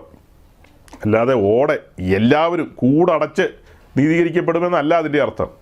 മനസ്സിലായില്ലേ? അപ്പോൾ അതിൽ ആരെങ്കിലും സന്ദേഹമുണ്ടെങ്കിൽ, മേലാൽ കേൾക്കുന്നവർക്കും സന്ദേഹമുണ്ടെങ്കിൽ അതിൻ്റെ ഉത്തരമാണ് ക്ലിയർ ആയിട്ട് പറഞ്ഞിരിക്കുന്നു. ഭൂമിയിലുള്ള സകല മനുഷ്യരും പാപികളാണ്, നീതിമാൻ ഒരുത്തൻ പോലുമില്ലെന്ന് ബൈബിൾ പറയുന്നു. പിന്നെ എങ്ങനെ നീതീകരിക്കപ്പെടും? യേശുക്രിസ്തുവിൻ്റെ ബലിമരണം വിശ്വസിച്ച് അംഗീകരിച്ച് അതിൻ്റെ വിശദീകരണത്തിലേക്ക് ഞാൻ വരാം. അങ്ങനെയല്ലാതെ നീതീകരിക്കപ്പെടാൻ പറ്റത്തില്ല. അങ്ങനെയാണ് ഒരുവൻ നീതീകരിക്കപ്പെട്ട അനുഭവത്തിൽ ദൈവരാജ്യത്തിൽ വസിക്കുന്നത്. അതല്ലാതെ കുറുക്കു വഴികളൊന്നുമില്ല. നമ്മുടെ സർക്കാർ സ്കൂളുകളിലൊക്കെ ഓൾ പ്രൊമോഷൻ കൊടുക്കുമല്ലോ, അതിനെന്തോ ഒരു പേര് പറയും, മറന്നുപോയി, മോഡറേഷൻ വഴിയോ അങ്ങനെ എന്തോ ഇടപാടുണ്ട്. അങ്ങനെ മൊത്തത്തിൽ പാസ്സാക്കി വിടുന്നൊരു പരിപാടിയുണ്ട്. അങ്ങനെ ഒരു പാസ്സാക്കൽ ഇവിടെ ഇല്ല സഹോദരങ്ങളെ. ഇവിടെ സകല മനുഷ്യരും സുവിശേഷം കേട്ട് ആ സുവിശേഷ പ്രകാരം രംഗത്ത് വരണം. അപ്പോൾ സുവിശേഷം കേൾക്കാൻ പറ്റാത്തവർക്കോ അവരുടെ മനസാക്ഷി വെച്ച് അവരെ ന്യായം വിധിക്കും. അതാണ് അതിൻ്റെ കണ്ടീഷൻ. സുവിശേഷം ഒരു വിധത്തിലും കേൾക്കാൻ സാഹചര്യം ലഭിക്കാത്തവർ, അങ്ങനെയുള്ള ആളുകളെ അവരുടെ മനസാക്ഷിയിൽ ന്യായം വിധിക്കും. അത്യുന്നതനായ ദൈവത്തിന് മുമ്പാകെ കുറ്റമറ്റ മനസാക്ഷിയായിട്ട് നിൽക്കാൻ ആരെക്കൊണ്ട് കഴിയും? ഈ പാപലോകത്ത് ഒരുവൻ പോലും ഇല്ലെന്ന് ബൈബിൾ പറയുമ്പോൾ പിന്നെ കുറ്റമറ്റ മനസാക്ഷിയായിട്ട് ആര് വരും?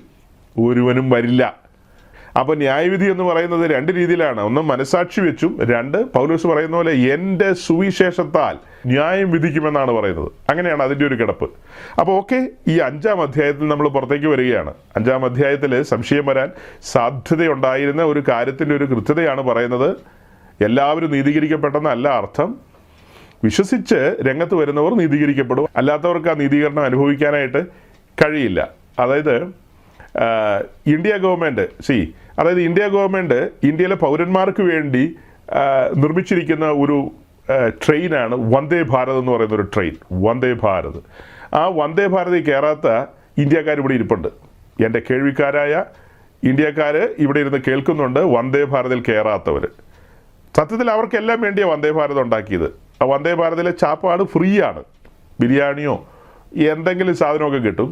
പക്ഷേ അതൊന്നും ഇവിടെ ഇരിക്കുന്ന പലരും കഴിച്ചിട്ടില്ല. വന്ദേ ഭാരതിൻ്റെ സ്പീഡ് ആസ്വദിച്ചിട്ടില്ല. അതിലെ ലക്ഷറി എങ്ങനെയാണ്, അതിലെ യാത്രാസുഖം എങ്ങനെയാണ് എന്നൊന്നും ഇവിടെ ഇരിക്കുന്ന പലരും ആസ്വദിച്ചിട്ടില്ല. ശരിക്കും ഇവിടെ ഇരിക്കുന്ന എല്ലാവർക്കും വേണ്ടിയാണ് നരേന്ദ്രമോദി കഷ്ടപ്പെട്ട് ഈ സാധനം ഉണ്ടാക്കി വെച്ചിരിക്കുന്നത്. അതിനകത്ത് കയറിയാൽ മാത്രമേ നമുക്കത് അനുഭവിക്കാൻ കഴിയുള്ളൂ.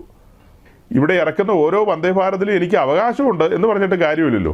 ഞാൻ അതിനകത്ത് കയറിയെങ്കിൽ മാത്രമേ അത് അനുഭവിക്കാൻ കഴിയൂ എന്ന് പറഞ്ഞതുപോലെ യേശുക്രിസ്തുവിൻ്റെ ക്രൂശ് മരണം എല്ലാവർക്കും വേണ്ടിയിട്ടാണ്. അങ്ങനെയല്ലേ വാക്യം? എല്ലാവർക്കും വേണ്ടി ഒരുവൻ മരിച്ചിരിക്കേ.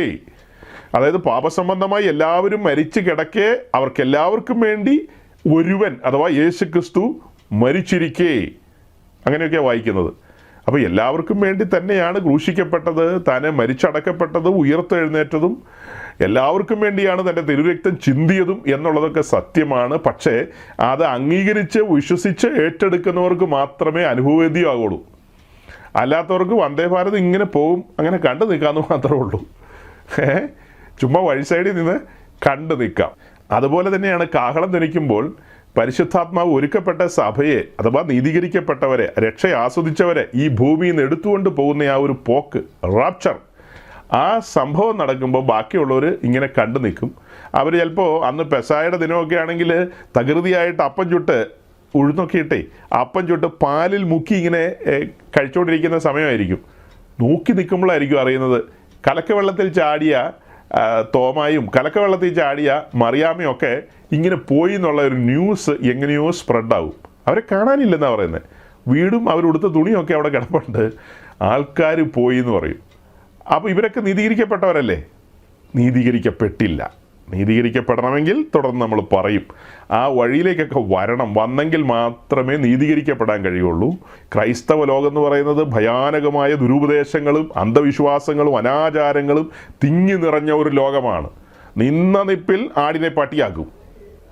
അതിൻ്റെ സൂചനയാണ് ഞാൻ തുടക്കത്തിൽ പറഞ്ഞത്.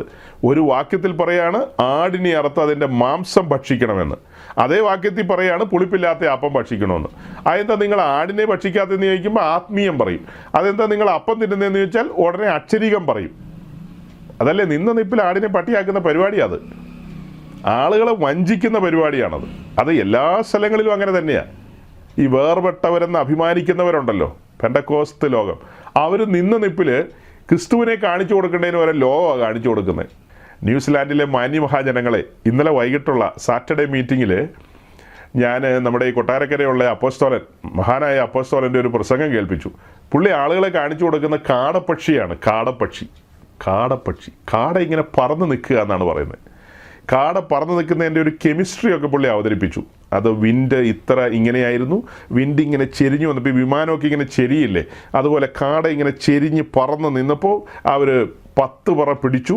അതായത് ഏറ്റവും പിടുത്തത്തിൽ മോശക്കാരൻ വരെ 10 പറ പറിച്ചു. ഏറ്റവും പിടുത്തത്തിൽ മോശക്കാരൻ വരെ 10 പറ പിടിച്ചു.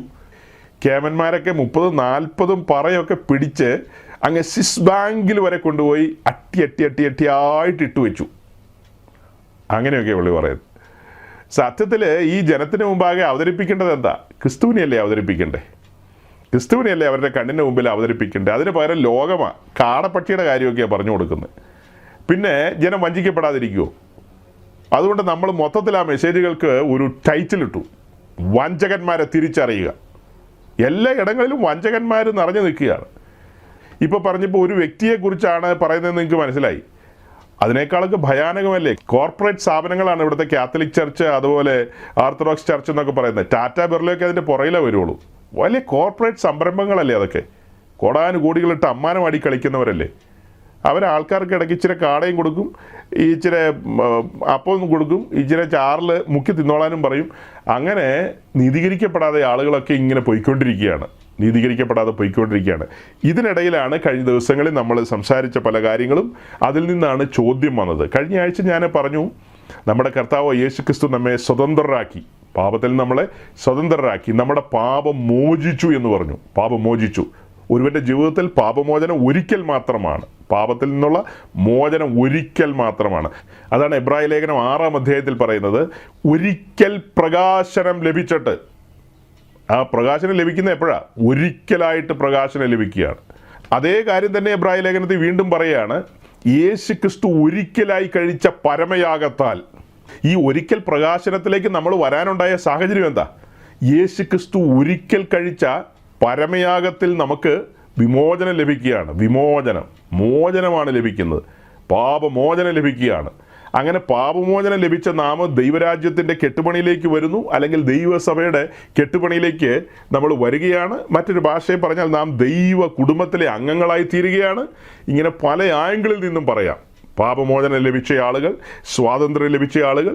സ്വാതന്ത്ര്യത്തോടുള്ള ബന്ധത്തിൽ ഞാൻ പറഞ്ഞ സൂചനകൾ എന്തായിരുന്നു? അത് നിങ്ങൾ ശ്രദ്ധിച്ചോ? അതായത് പാപനിമിത്തം നാം അടിമത്തത്തിലായിരുന്നു, പാപത്തിൻ്റെ ചങ്ങലകളാൽ നാം ബന്ധിതരായിരുന്നു, പാപം നമ്മെ ബന്ധനസ്ഥരാക്കിയിരുന്നു.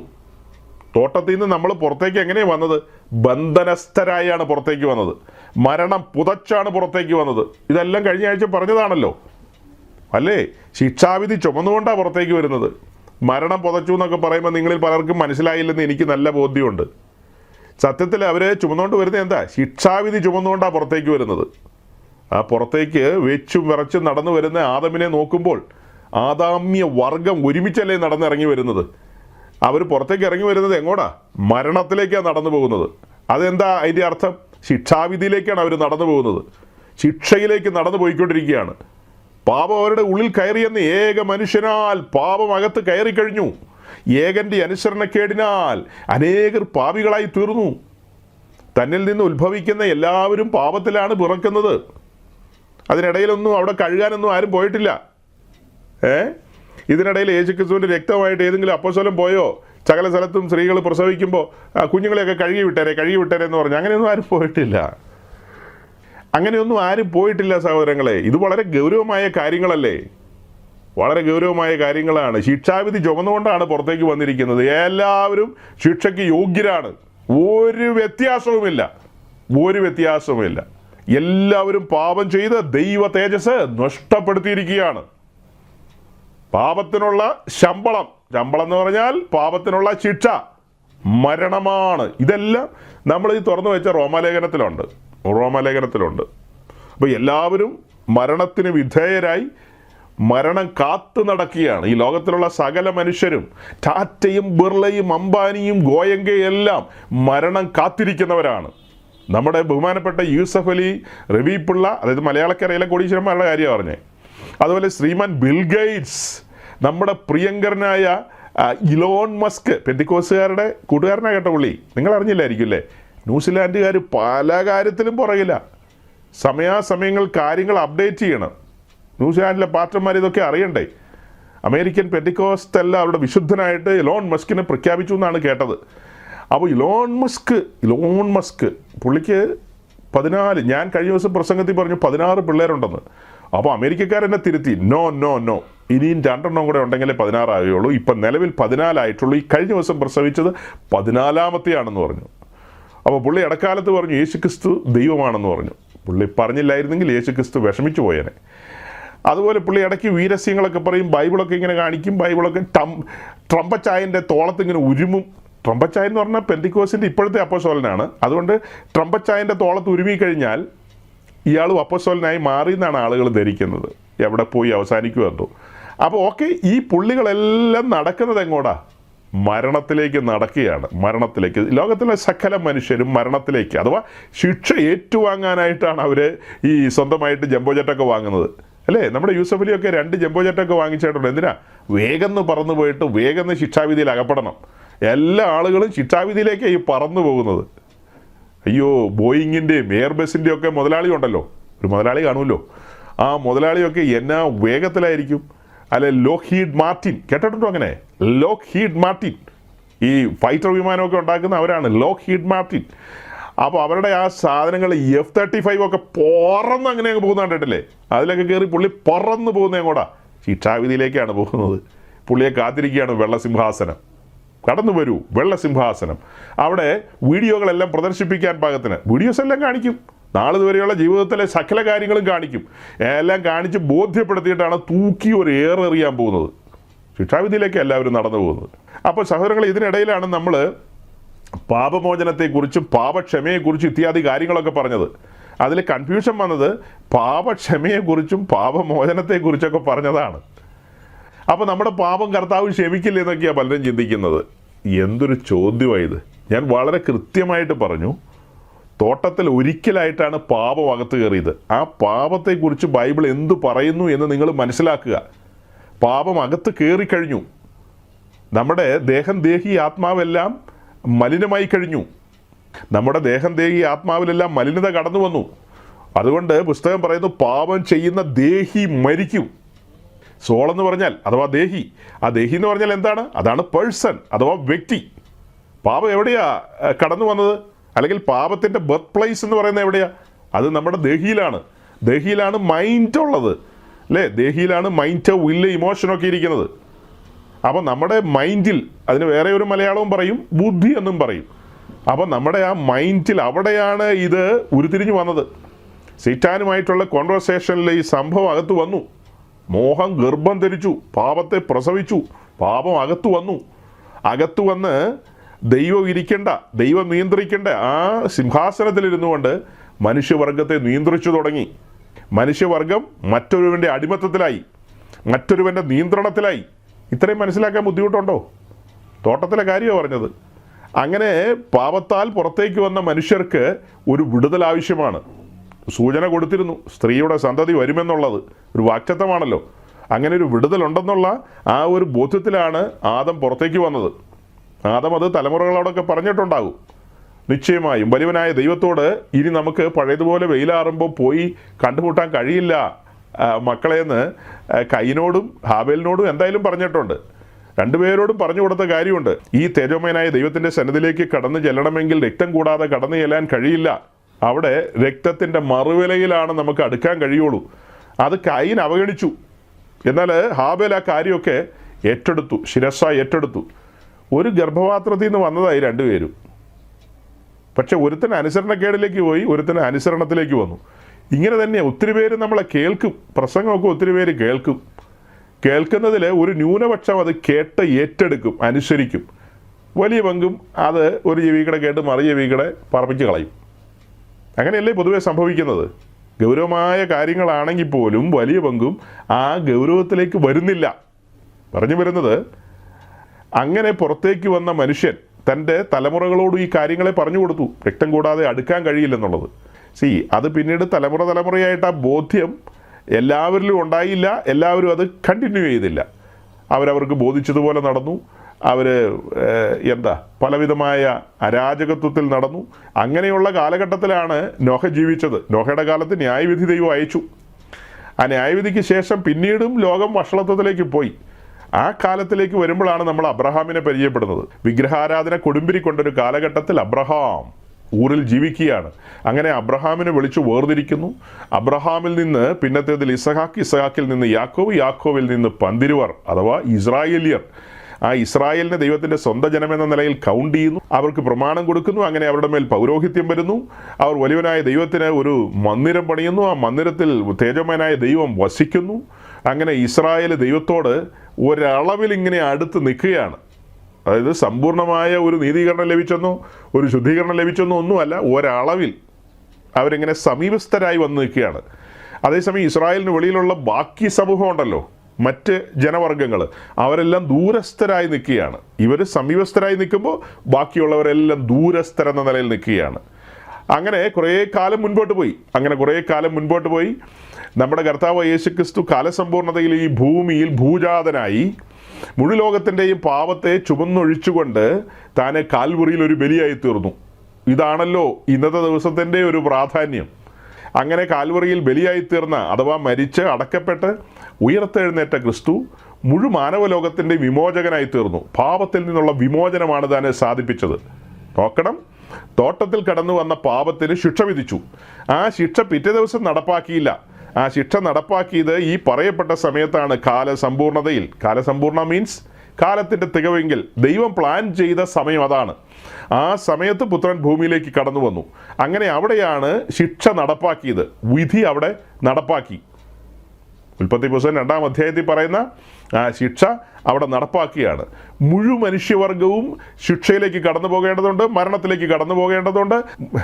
ആ ശിക്ഷ ഒരുവൻ ഏറ്റെടുത്തുകൊണ്ട് മാനവലോകത്തെയും സ്വതന്ത്രരാക്കുകയാണ്, ആ സ്വാതന്ത്ര്യത്തിലേക്ക് കൊണ്ടുവരികയാണ്. അതാണല്ലോ അതിൻ്റെ ഒരു ആത്മീയാർത്ഥം. അപ്പം അങ്ങനെ ആ സ്വാതന്ത്ര്യത്തിലേക്ക് കടന്നു വരുന്ന ആളുകൾ എങ്ങനെയാണ് കടന്നു വരാൻ കഴിയുന്നത്? അതിനെക്കുറിച്ചൊരു വാക്യം വായിച്ചേ. 1 തിമോഥെയോസിന്റെ ലേഖനം 2-ാം അധ്യായത്തിന്റെ 5-6 വാക്യം വായിക്കാം. ദൈവം ഒരുവനല്ലോ, ദൈവത്തിനും മനുഷ്യർക്കും മധ്യസ്ഥനും ഒരുവൻ, എല്ലാവർക്കും വേണ്ടി മറുവിലയായി തന്നെത്താൻ കൊടുത്ത മനുഷ്യനായ ക്രിസ്തുവേശു തന്നെ. ഈ വാക്യം പലരും അസ്ഥാനത്ത് ഉപയോഗിക്കും. ഏകമധ്യസ്ഥൻ എന്നൊക്കെയുള്ള കാര്യത്തിൽ ഈ വാക്യം പല സ്ഥലത്തും ആളുകൾ, വിശ്വാസികൾ അസ്ഥാനത്ത് ഉപയോഗിക്കും. ഈ വാക്യത്തിൻ്റെ ഗൗരവം എന്താ? ഈ 5-ാം വാക്യത്തോട് ചേർന്ന 6-ാം വാക്യം കൂടെ ഞാൻ വായിപ്പിച്ചത്, ദൈവം ഒരുവനല്ലോ, ദൈവത്തിന് മനുഷ്യർക്ക് മധ്യസ്ഥൻ ഒരുവൻ എന്ന് പറഞ്ഞിട്ട് എല്ലാവർക്കും വേണ്ടി മറുവിലയായി തന്നെത്താൻ കൊടുത്ത മനുഷ്യനായ ക്രിസ്തുവേശു തന്നെ. 5നോട് ചേർത്ത് 6 കൂടെ വായിച്ചാലാണ് അതിനൊരു പൂർത്തി ലഭിക്കുകയുള്ളൂ, അല്ലെങ്കിൽ അതിനൊരു കൃത്യത നമുക്ക് ലഭിക്കുകയുള്ളൂ. 6-ാം വാക്യത്തിലേക്ക് വരുമ്പോൾ പറഞ്ഞത് എന്താ? എല്ലാവർക്കും വേണ്ടി മറുവിലയായി തീർന്ന് നമ്മുടെ കർത്താവായ യേശു ക്രിസ്തുവാണ്. മറുവിലയായി തീർന്നു.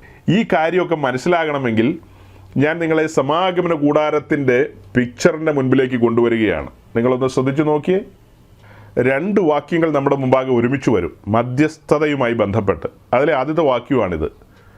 പൊതുവെ പെന്തക്കോസ്തുകാർ ഈ വാക്യമാണ് ഉപയോഗിക്കുന്നത്. പൊതുവെ കത്തോലിക്കരോടും മറ്റുമൊക്കെ പറയുമ്പോൾ ഈ വാക്യം ഉപയോഗിക്കും.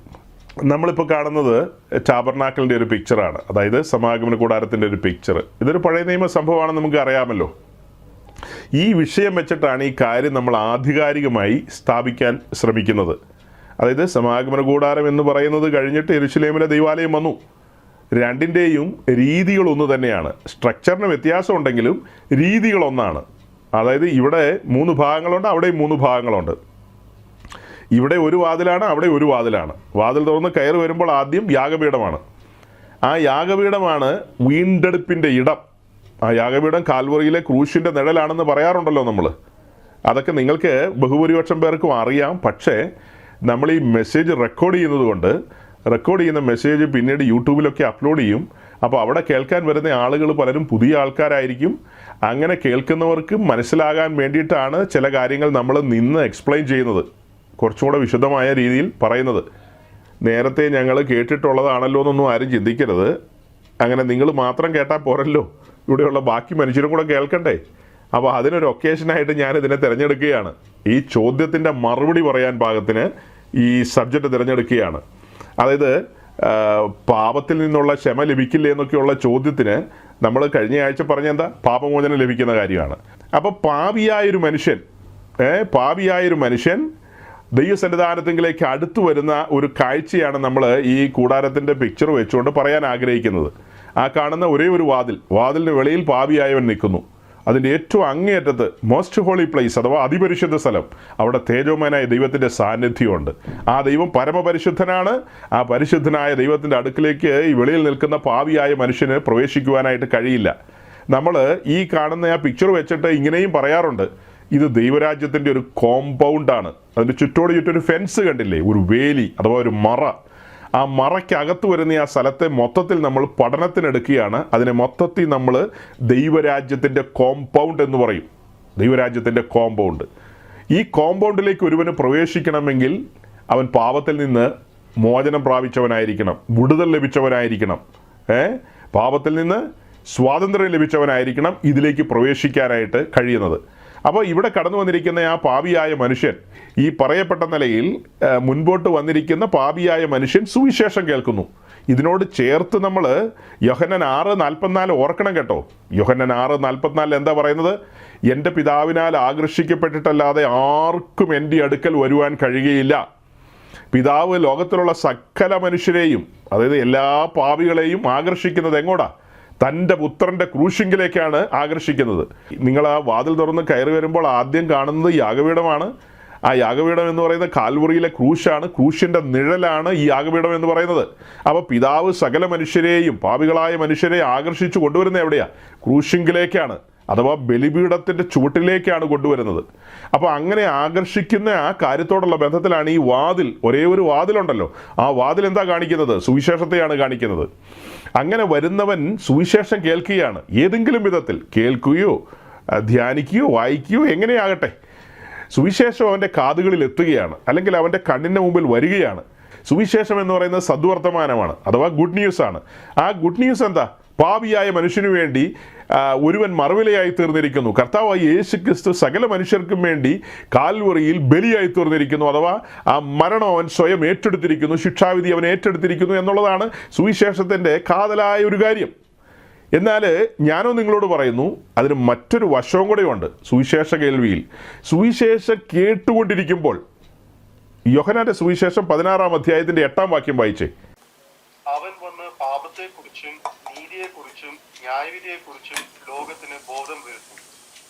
പ്രിയ സഹോദരങ്ങളെ, ഇപ്പോൾ വായിച്ച ഈ വാക്യം അത് മനസ്സിലാക്കണമെങ്കിൽ 16-ാം അധ്യായം എന്ന് പറയുന്നത് പരിശുദ്ധാത്മാവുമായി ബന്ധപ്പെട്ട കാര്യങ്ങളാണ് പറഞ്ഞു വരുന്നത്. പരിശുദ്ധാത്മാവിനെ പല നിലകളിൽ പരിചയപ്പെടുത്തിയിട്ടാണ് ഈ 8-ാം വാക്യത്തിൽ വരുമ്പോൾ അവൻ വന്ന് എന്ന് പറയുമ്പോൾ പരിശുദ്ധാത്മാവിനൊരു വ്യക്തി എന്ന നിലയിലാണ് അവിടെ ചിത്രീകരിക്കുന്നത്. അവൻ എന്നൊക്കെ പറയുമ്പോൾ അങ്ങനെയാണല്ലോ. അപ്പോൾ അവൻ വന്ന് പാപത്തെക്കുറിച്ചും നീതിയെക്കുറിച്ചും ന്യായവിധിയെക്കുറിച്ചും ബോധം വരുത്തും. ശ്രദ്ധിക്കണം, നന്നായി ശ്രദ്ധിക്കണം. അപ്പോൾ സുവിശേഷം കേട്ടുകൊണ്ടിരിക്കുകയാണ്. സുവിശേഷത്തിൻ്റെ ഉള്ളടക്കം ഏറ്റവും ചുരുക്കി പറയുമ്പോൾ നമ്മൾ ആദ്യം പറഞ്ഞതുപോലെ തന്നെയാണ്. അതിനകത്ത് തർക്കമൊന്നുമില്ല. മുഴു മാനവലോകത്തിനും വേണ്ടി യേശുക്രിസ്തു ശിക്ഷ ഏറ്റെടുത്തു. നമ്മെ ശിക്ഷയിൽ നിന്ന് ഒഴിവാക്കി. അവൻ നമുക്ക് പകരക്കാരനായ ഒരു മറുവിലയായി തീർന്നു. അങ്ങനെ നമ്മെ സ്വതന്ത്രരാക്കി. ഇതൊക്കെയാണ് ഗുഡ് ന്യൂസ് എന്ന് പറയുന്നത്. എന്നാൽ ആ സുവിശേഷ കേൾവിയുടെ തുടക്കവും കൂടെ പറയണമല്ലോ. അതും കൂടെ പറഞ്ഞെങ്കിലേ അത് പൂർത്തീകരിക്കപ്പെടുകയുള്ളൂ. അപ്പോൾ അങ്ങനെ സുവിശേഷം കേട്ടുകൊണ്ടിരിക്കുമ്പോൾ പിതാവ് ഒരുവനെ ആകർഷിച്ച് ക്രൂശിങ്കിലേക്ക് കൊണ്ടുവരികയാണ്. അങ്ങനെ ആകർഷിച്ച് കൊണ്ടുവരുന്ന അവനെ സുവിശേഷമാണ് കേൾപ്പിക്കുന്നത്. അല്ലാതെ നിൻ്റെ മോളെ ന്യൂയോർക്കിൽ വിടാമെന്നോ, നിൻ്റെ കടഭാരം നാളെ മാറ്റാമെന്നോ, അല്ലെ പനി മാറ്റാമെന്നോ, ഇതൊന്നുമല്ല സുവിശേഷം. അതൊക്കെ സുവിശേഷത്തിന് വെളിയിലുള്ള കാര്യങ്ങളാണ്. സുവിശേഷത്തിൽ എന്താ പറഞ്ഞു കൊണ്ടുവരുന്നത്? കർത്താവ് യേശുക്രിസ്തുവിൻ്റെ ബലിമരണത്തിൻ്റെ ശ്രേഷ്ഠതയാണ് പറയുന്നത്. അത് പറഞ്ഞു കൊണ്ടുവരുമ്പോഴാണ് ഇപ്പോൾ വായിച്ച വാക്യപ്രകാരം കേൾവിക്കാരനായ വ്യക്തി, ആദാമിൻ്റെ സന്തതി, പാപിയായ മനുഷ്യൻ കേട്ടുകൊണ്ടിരിക്കുമ്പോൾ ആദ്യ പടി എന്ന് പറയുന്നത് അവന് മനസ്സിലാകുന്നൊരു കാര്യം താനൊരു പാപിയാണെന്നുള്ള കാര്യമാണ്. സുവിശേഷം കേൾക്കുമ്പോൾ ആദ്യം അവൻ എന്താ മനസ്സിലാകുന്നത്? താനൊരു പാപിയാണെന്നുള്ളതാണ് മനസ്സിലാക്കുന്നത്. തൻ്റെ പാപത്തെക്കുറിച്ചാണ് തനിക്ക് ബോധം വരുന്നത്. ദൈവത്തിൻ്റെ നീതിയെക്കുറിച്ചൊരു തിരിച്ചറിവ് വരികയാണ്. സുവിശേഷ കേൾവിയിൽ ദൈവത്തിൻ്റെ നീതിയെക്കുറിച്ചുള്ള തിരിച്ചറിവിലേക്ക് വരികയാണ്. അടുത്തപടി തൻ്റെ കണ്ണിൻ്റെ മുമ്പിലാണ് ഭയാനകമായ ന്യായവിധി വെളിപ്പെട്ടു വരുന്നത്. പരിശുദ്ധാത്മാവ് മറനീക്കി കാണിക്കുകയാണ്. കാൽവറിയിലെ ക്രൂശിൽ തൻ്റെ ഏകജാതനായ പുത്രനെ പിതാവ് കൈവിട്ട് കളഞ്ഞ നിമിഷങ്ങളെ പരിശുദ്ധാത്മാവ് ഈ മനുഷ്യൻ്റെ കണ്ണിൻ്റെ മുമ്പിൽ കൊണ്ടുവരും. അങ്ങനെ അവനത് കണ്ണാലെ കാണുകയാണ്. മാനവവർഗത്തിൻ്റെ ഉള്ളിൽ തോട്ടത്തിൽ വെച്ച് പാപം അകത്തു കയറി. ആ പാപവുമായിട്ടാണ് അവൻ സഞ്ചരിച്ചുകൊണ്ടിരിക്കുന്നത്. കാലാകാലങ്ങളായിട്ട് അവൻ പാപവുമായി സഞ്ചരിക്കുന്നു. അവൻ മരണത്തിലാണ്, മരണഭീതിയിലാണ്. ശിക്ഷാവിധിയെക്കുറിച്ചുള്ള ചിന്തകളൊക്കെ അവൻ്റെ മുമ്പിലുണ്ട്. എന്നാൽ ഇതിനിടയിൽ ദൈവം വെച്ച ചില വ്യവസ്ഥകളുണ്ട്. ആ വ്യവസ്ഥകളിൻ പ്രകാരം താൽക്കാലികമായി അവൻ്റെ ലംഘനം പാപം മറച്ചും കിട്ടുന്നുണ്ട്. അതൊക്കെ താൽക്കാലികമായ കാര്യങ്ങളാണ് അവിടെ സംഭവിക്കുന്നത്. അതായത് ഒരുവൻ്റെ ജീവിതത്തിൽ സംഭവിക്കുന്ന ആ പാപപ്രവൃത്തികൾ നിമിത്തം അവൻ ദൈവസന്നിധിയിൽ ഒരു മൃഗത്തെ അറുത്ത് ആ മൃഗത്തിൻ്റെ രക്തവുമായി കടന്നു വരികയാണല്ലോ. അങ്ങനെ അവൻ്റെ പാപത്തെ മറച്ചു കിട്ടുകയാണ്. താൽക്കാലികമായി ആടിൻ്റെയോ കാളയുടെയോ രക്തത്താൽ അതിന് ഒരു മറവ് ലഭിക്കുന്നു. വലുവനായ ദൈവം അവനെ നോക്കിക്കാണുമ്പോൾ ആ രക്തത്തിലൂടെയാണ് അവനെ നോക്കിക്കാണുന്നത്. താൽക്കാലികമായ ഒരു മറവ് ലഭിക്കുന്നു എന്നുള്ളതൊരു വാസ്തവമാണ്. അപ്പോൾ അങ്ങനെ താൽക്കാലികമായൊരു മറവ് ലഭിക്കുന്നു എന്നുള്ളത് വാസ്തവമാണ്. ഇനി ഇസ്രായേലിനെ കുറിച്ച് പൊതുവിൽ പറഞ്ഞു കഴിഞ്ഞാൽ മുഴു ഇസ്രായേലിൻ്റെയും പാപത്തിൻ്റെ പരിഹാരത്തിന് വേണ്ടി വർഷത്തിൽ ഒരിക്കൽ നടക്കുന്ന ആ യാഗത്തിന് പറയുന്നതാണ് പാപപരിഹാര പെരുന്നാൾ. ആ പാപപരിഹാര പെരുന്നാളിൽ നടക്കുന്ന ആ യാഗം അഥവാ പ്രായശ്ചിത്ത യാഗം, അറ്റോൺമെൻറ്റ് ഡേ എന്നൊക്കെ പറയും. അന്ന് 2 ആടിനെ കൊണ്ടുവരും. അതിലൊരാടിനെ അറുത്ത് അതിൻ്റെ രക്തം കൃപാസനത്തെങ്കിൽ തളിക്കുന്നു. മറ്റൊരാടിനെ, അസാസേലിന് ചീട്ടുവീണ ആടിനെ, ഇസ്രായേലിൻ്റെ സകല പാപവും ശാപവും അതിൻ്റെ മേൽ ചുമത്തിക്കൊണ്ട് അതിനെ മരുഭൂമിയിലേക്ക് പറഞ്ഞയക്കുന്നു. ഇങ്ങനെ 2 കാര്യങ്ങളാണെന്ന് പ്രധാനമായും നടക്കുന്നത്. ആ യാഗം കഴിഞ്ഞ് അഹ്റോൻ അല്ലെങ്കിൽ പിന്നീടുള്ള മഹാപുരോഹിതന്മാർ പുറത്തേക്ക് വരുമ്പോൾ ഇസ്രായേലിൻ്റെ പാപങ്ങളെല്ലാം മോചിക്കപ്പെട്ട് ക്ലീൻ സ്ലേറ്റായിട്ട് മാറുകയാണ്. അത് കഴിഞ്ഞ് പിന്നീട് ഇങ്ങനെ സമയം മുന്നോട്ട് പോവുകയാണല്ലോ. 1 മിനിറ്റ്, 2 മിനിറ്റ്, 3 മിനിറ്റ്, 1 മണിക്കൂർ, 2 മണിക്കൂർ എന്ന് പറഞ്ഞ് അങ്ങനെ മുൻപോട്ട് പോകുന്തോറും പിന്നീട് അവരുടെ പാപം ഇങ്ങനെ കൗണ്ട് ചെയ്യപ്പെട്ടുകൊണ്ടിരിക്കുകയാണ്. ഇനി അടുത്ത വർഷം ഇതേ സമയമാകുമ്പോഴത്തേക്കും പാപത്തിൻ്റെ ഒരു ബഹുലതയിൽ എത്തുകയാണ് അവർ. അതേസമയം അതാത് ദിവസം സംഭവിക്കുന്ന കാര്യങ്ങൾക്ക് ഈ പറഞ്ഞതുപോലെ അവരൊരു മൃഗവുമായിട്ട് കടന്നു വന്ന മൃഗത്തെ യാഗം അർപ്പിച്ചുകൊണ്ട് താൽക്കാലിക മുട്ടുശാന്തിയിൽ ഇങ്ങനെ ദൈവസന്നിധിയിൽ നിൽക്കും. വർഷാവർഷം ഇങ്ങനെ ഒരു യാഗം നടക്കും. അത് വരാൻ പോകുന്ന പരമയാഗത്തിൻ്റെ നിഴലാണ് ആ നടക്കുന്ന യാഗം എന്ന് പറയുന്നത്. വർഷത്തിൽ ഒരിക്കൽ നടക്കുന്ന ആ യാഗം കാൽവറിയിൽ യേശുക്രിസ്തു അനുഷ്ഠിക്കാൻ പോകുന്ന അല്ലെങ്കിൽ ഏറ്റെടുക്കാൻ പോകുന്ന ആ യാഗത്തിൻ്റെ ഒരു നിഴൽ പോലെയാണ് ഈ യാഗം നടക്കുന്നത്. അപ്പം നമ്മൾ എന്താ പറഞ്ഞു വന്നത്? ഒരുവൻ സുവിശേഷം കേട്ടുകൊണ്ടിരിക്കുകയാണ്. സുവിശേഷം കേട്ടുകൊണ്ടിരിക്കുമ്പോൾ അവന് പാപത്തെക്കുറിച്ചുള്ള ബോധം വരികയാണ്. പരിശുദ്ധാത്മാവ് അവൻ്റെ മേൽ പരിവർത്തിച്ചു തുടങ്ങുകയാണ്. പരിശുദ്ധാത്മാവ് പരിവർത്തിച്ചു തുടങ്ങുമ്പോൾ പാപത്തെക്കുറിച്ചുള്ള നല്ല ബോധ്യം അവന് ലഭിക്കുകയാണ്. താനൊരു പാപിയാണെന്നുള്ള ബോധ്യം. ഗുഡ് ന്യൂസൊക്കെ പിന്നത്തെ കാര്യമാണ്. ആദ്യത്തെ കാര്യം എന്താ? ആദ്യത്തെ കാര്യം താനൊരു പാപിയാണ്. താൻ നിലയില്ലാ കയത്തിൽ മുങ്ങി താണുകൊണ്ടിരിക്കുകയാണ്. പാപം തന്നെ വലിച്ചുകൊണ്ട് പോയിക്കൊണ്ടിരിക്കുകയാണ്. അതെവിടെ ചെന്ന് അവസാനിക്കാൻ പോകുന്നത്? തൽക്കാലം യാതനാസ്ഥലത്ത് എത്തും. അത് കഴിഞ്ഞോ അവിടെ കൊണ്ട് തീരില്ല. അവിടെ നിന്ന് നമ്മെ വലിച്ചുകൊണ്ട് പോകുന്ന വെള്ളസിംഹാസനത്തിന് മുമ്പാകെ ആയിരിക്കും. അപ്പം ഇങ്ങനെ ഈ വലിച്ചുകൊണ്ട് പോകുന്ന ആ കാര്യത്തെക്കുറിച്ചുള്ള തിരിച്ചറിവ് ലഭിക്കുകയാണ്. പാപബോധത്താൽ അവൻ വീർപ്പുമുട്ടുകയാണ്. താൻ ഭയാനകമായ ന്യായവിധിയിൽ തന്നെയാണെന്നുള്ള തിരിച്ചറിവിലേക്ക് വരികയാണ്. ഒരു പാപിയായ മനുഷ്യന് എല്ലാ ദിവസവും രാവിലെ എഴുന്നേറ്റ് വരുമ്പോൾ ഉൽപ്പത്തി പുസ്തകം 2:17 ഓർത്തിട്ടല്ലല്ലോ വരുന്നത്. ഈ പറഞ്ഞ കാര്യങ്ങൾ തിന്നാൽ അതിന് ശിക്ഷയുണ്ട്, അത് മരണമാണ് എന്നൊന്നും ഓർത്തല്ല ആരും രാവിലെ എഴുന്നേറ്റ് വരുന്നത്. പക്ഷെ സുവിശേഷം അവനെ ഓർമ്മിപ്പിക്കും. യു ആർ എ സിന്നർ, നീ ഒരു പാപിയാണെന്നുള്ളത് സുവിശേഷം അവനെ ഓർമ്മിപ്പിക്കും. ദൈവത്തിൻ്റെ നീതിയിൽ നിന്നെ ശിക്ഷിക്കാതിരിക്കാൻ സാധ്യമല്ല. എല്ലാവരും ചെവി തുറന്ന് കേട്ടോണം. ദൈവത്തിൻ്റെ നീതിയിൽ നീ ശിക്ഷിക്കപ്പെട്ടേ തീരൂ. ഇത് എഴുതപ്പെട്ട പ്രമാണമാണ്. വലിയവനായ ദൈവം പറഞ്ഞ കാര്യമാണ്. ആകാശം മാറിയാലും ഭൂമി മാറിയാലും തൻ്റെ വചനത്തിന് മാറ്റമില്ല. എഴുതി വെച്ച കാര്യമാണത്. പാപത്തിന് ശിക്ഷയുണ്ട്. ആ ശിക്ഷ മനുഷ്യവർഗം അനുഭവിച്ചേ തീരൂ. ആ ശിക്ഷ ഏറ്റെടുക്കാനായിട്ട്, അത് അനുഭവിക്കാനായിട്ട് മനുഷ്യന് ഒരിക്കലും സാധ്യമല്ല. അതിനുള്ള ത്രാണി അവനില്ല. അത്ര ഭയാനകമായ ശിക്ഷയാണത്. ആലോചിക്കാൻ പോലും പറ്റത്തില്ല. അത് ഒരു ദിവസത്തേക്കുള്ള ശിക്ഷയാണോ? അത് യുഗകാലം ആ ശിക്ഷ അനുഭവിച്ചുകൊണ്ടിരിക്കുകയാണ്. അത് നിരന്തരമായി അനുഭവിക്കുന്നൊരു ശിക്ഷയാണ്. ഇപ്പം നമ്മൾ സാധാരണ കേട്ടിട്ടുണ്ടല്ലോ, എന്തെങ്കിലും ഒരു കാര്യമൊക്കെ ചെയ്യുമ്പോൾ അധികാരികൾ പിടിച്ചിട്ട് അവനെ ചമ്മട്ടിക്ക് അടിച്ചു വിടുന്നോ, അല്ലെങ്കിൽ ചൂരവടിക്ക് 2 കഷായം കൊടുത്തു വിടുന്നോ, ഇങ്ങനെയൊക്കെ കേട്ടിട്ടുണ്ട്. ആ ശിക്ഷ അവിടെ കൊണ്ട് അവസാനിച്ചു. അതേസമയം മരണപര്യന്തം ശിക്ഷയ്ക്ക് വിധിക്കപ്പെടുകയാണെന്ന് വിചാരിച്ചോ. നമ്മുടെ നാട്ടിലൊക്കെ ആളുകൾ ഗ്രഹാം ഷെയ്ൻസിനെയും ആരെ കൊന്നാലും അവനെ പുറത്തിറക്കി വിടും. അതുപോലെയല്ല ഞാനീ പറയുന്ന ആശയം നിങ്ങൾ അങ്ങനെ തന്നെ എടുക്കുക. അതിൻ്റെ നിയമവശവും നിങ്ങൾ നോക്കണ്ട. എൻ്റെ ഉള്ളിലെ ചിന്ത ഞാൻ നിങ്ങളുടെ മുമ്പിൽ വെക്കുകയാണ്. മരണപര്യന്തം ശിക്ഷ എന്ന് പറഞ്ഞാൽ അവൻ ആ ജയിലിൽ മരിക്കുന്നവരെ കിടക്കുന്നു, അങ്ങനെ അങ്ങ് ചിന്തിക്കുക. അപ്പോൾ ആ ശിക്ഷ എന്ന് പറയുന്നത് തുടർമാനമായി അനുഭവിക്കുകയാണ്. കണ്ടിന്യൂസ് ആയിട്ട് അനുഭവിച്ചുകൊണ്ടിരിക്കുകയാണ് ആ ശിക്ഷ എന്ന് പറയുന്നത്. അതുപോലെ തന്നെയാണ് വെള്ളസിംഹാസനത്തിലെ ന്യായവിധിയും കഴിഞ്ഞ് കൈവിടപ്പെട്ടു പോകുന്ന പാപി തീപ്പൊയ്കയിൽ അനുഭവിക്കുന്ന ശിക്ഷ എന്ന് പറയുന്നത്. അത് ഒരു ദിവസമോ 2 ദിവസത്തേക്കുള്ളതല്ല, തുടർമാനമായി അനുഭവിക്കുകയാണ്. അതുകൊണ്ടാണ് പറഞ്ഞത് താങ്ങാൻ കഴിയില്ല. ഒരു മനുഷ്യനും അത് താങ്ങാൻ കഴിയില്ല. ചില ഭോഷന്മാരായ മനുഷ്യർ, അതായത് വിവേകം ഉദിക്കാത്തവർ ചിന്തിക്കും, ഇതൊക്കെ അത്ര വലിയ കാര്യമാണോ, ഇതൊക്കെ താങ്ങാനുള്ള ശേഷി എനിക്കുണ്ട്. അതായത് ഇവൻ ചിന്തിക്കുന്നത് എന്താണെന്നറിയാവോ? ഇവൻ അടുത്തുള്ള ബീവറേജിൽ പോയിട്ട് ഇത്തിരി കൈകാര്യം ചെയ്തിട്ട് ശിക്ഷ ഏറ്റെടുക്കാൻ പോകാമെന്നാണ് വിചാരിക്കുന്നത്. അവിടെ ബീവറേജ് ഒന്നും ഇല്ലല്ലോ, അല്ലേ? അവിടെ ബീവറേജ് വല്ലതും ഉണ്ടോ? അവിടെ ഈ പറഞ്ഞ സംഭവമൊന്നുമില്ല. അത് തുടർമാനമായി അനുഭവിക്കണം തീപ്പൊയ്കയിൽ. പിന്നെ ആകെ ഒരു ആശ്വാസം അവിടെ ഉള്ളത് എന്താ? രാവിലെ ഉച്ചയ്ക്കും വൈകിട്ടും ചൂട് നൂഡിൽസ് കിട്ടും. ചൂട് നൂഡിൽസ്, ഇങ്ങനെ ഞൊളയ്ക്കുന്ന ചൂട് നൂഡിൽസ് ഇങ്ങനെ ഫോർക്കിൽ കൊത്തി. അവിടെ നമുക്ക് ഈ പറഞ്ഞ രീതിയിലുള്ള ബ്രേക്ക്ഫാസ്റ്റ്, ലഞ്ച്, ഡിന്നർ, ഇങ്ങനെയുള്ള കാര്യങ്ങളൊക്കെ സമയാസമയങ്ങളിൽ കിട്ടും. ഓവൻ്റെ ആവശ്യം പോലും അവിടെ ഇല്ല.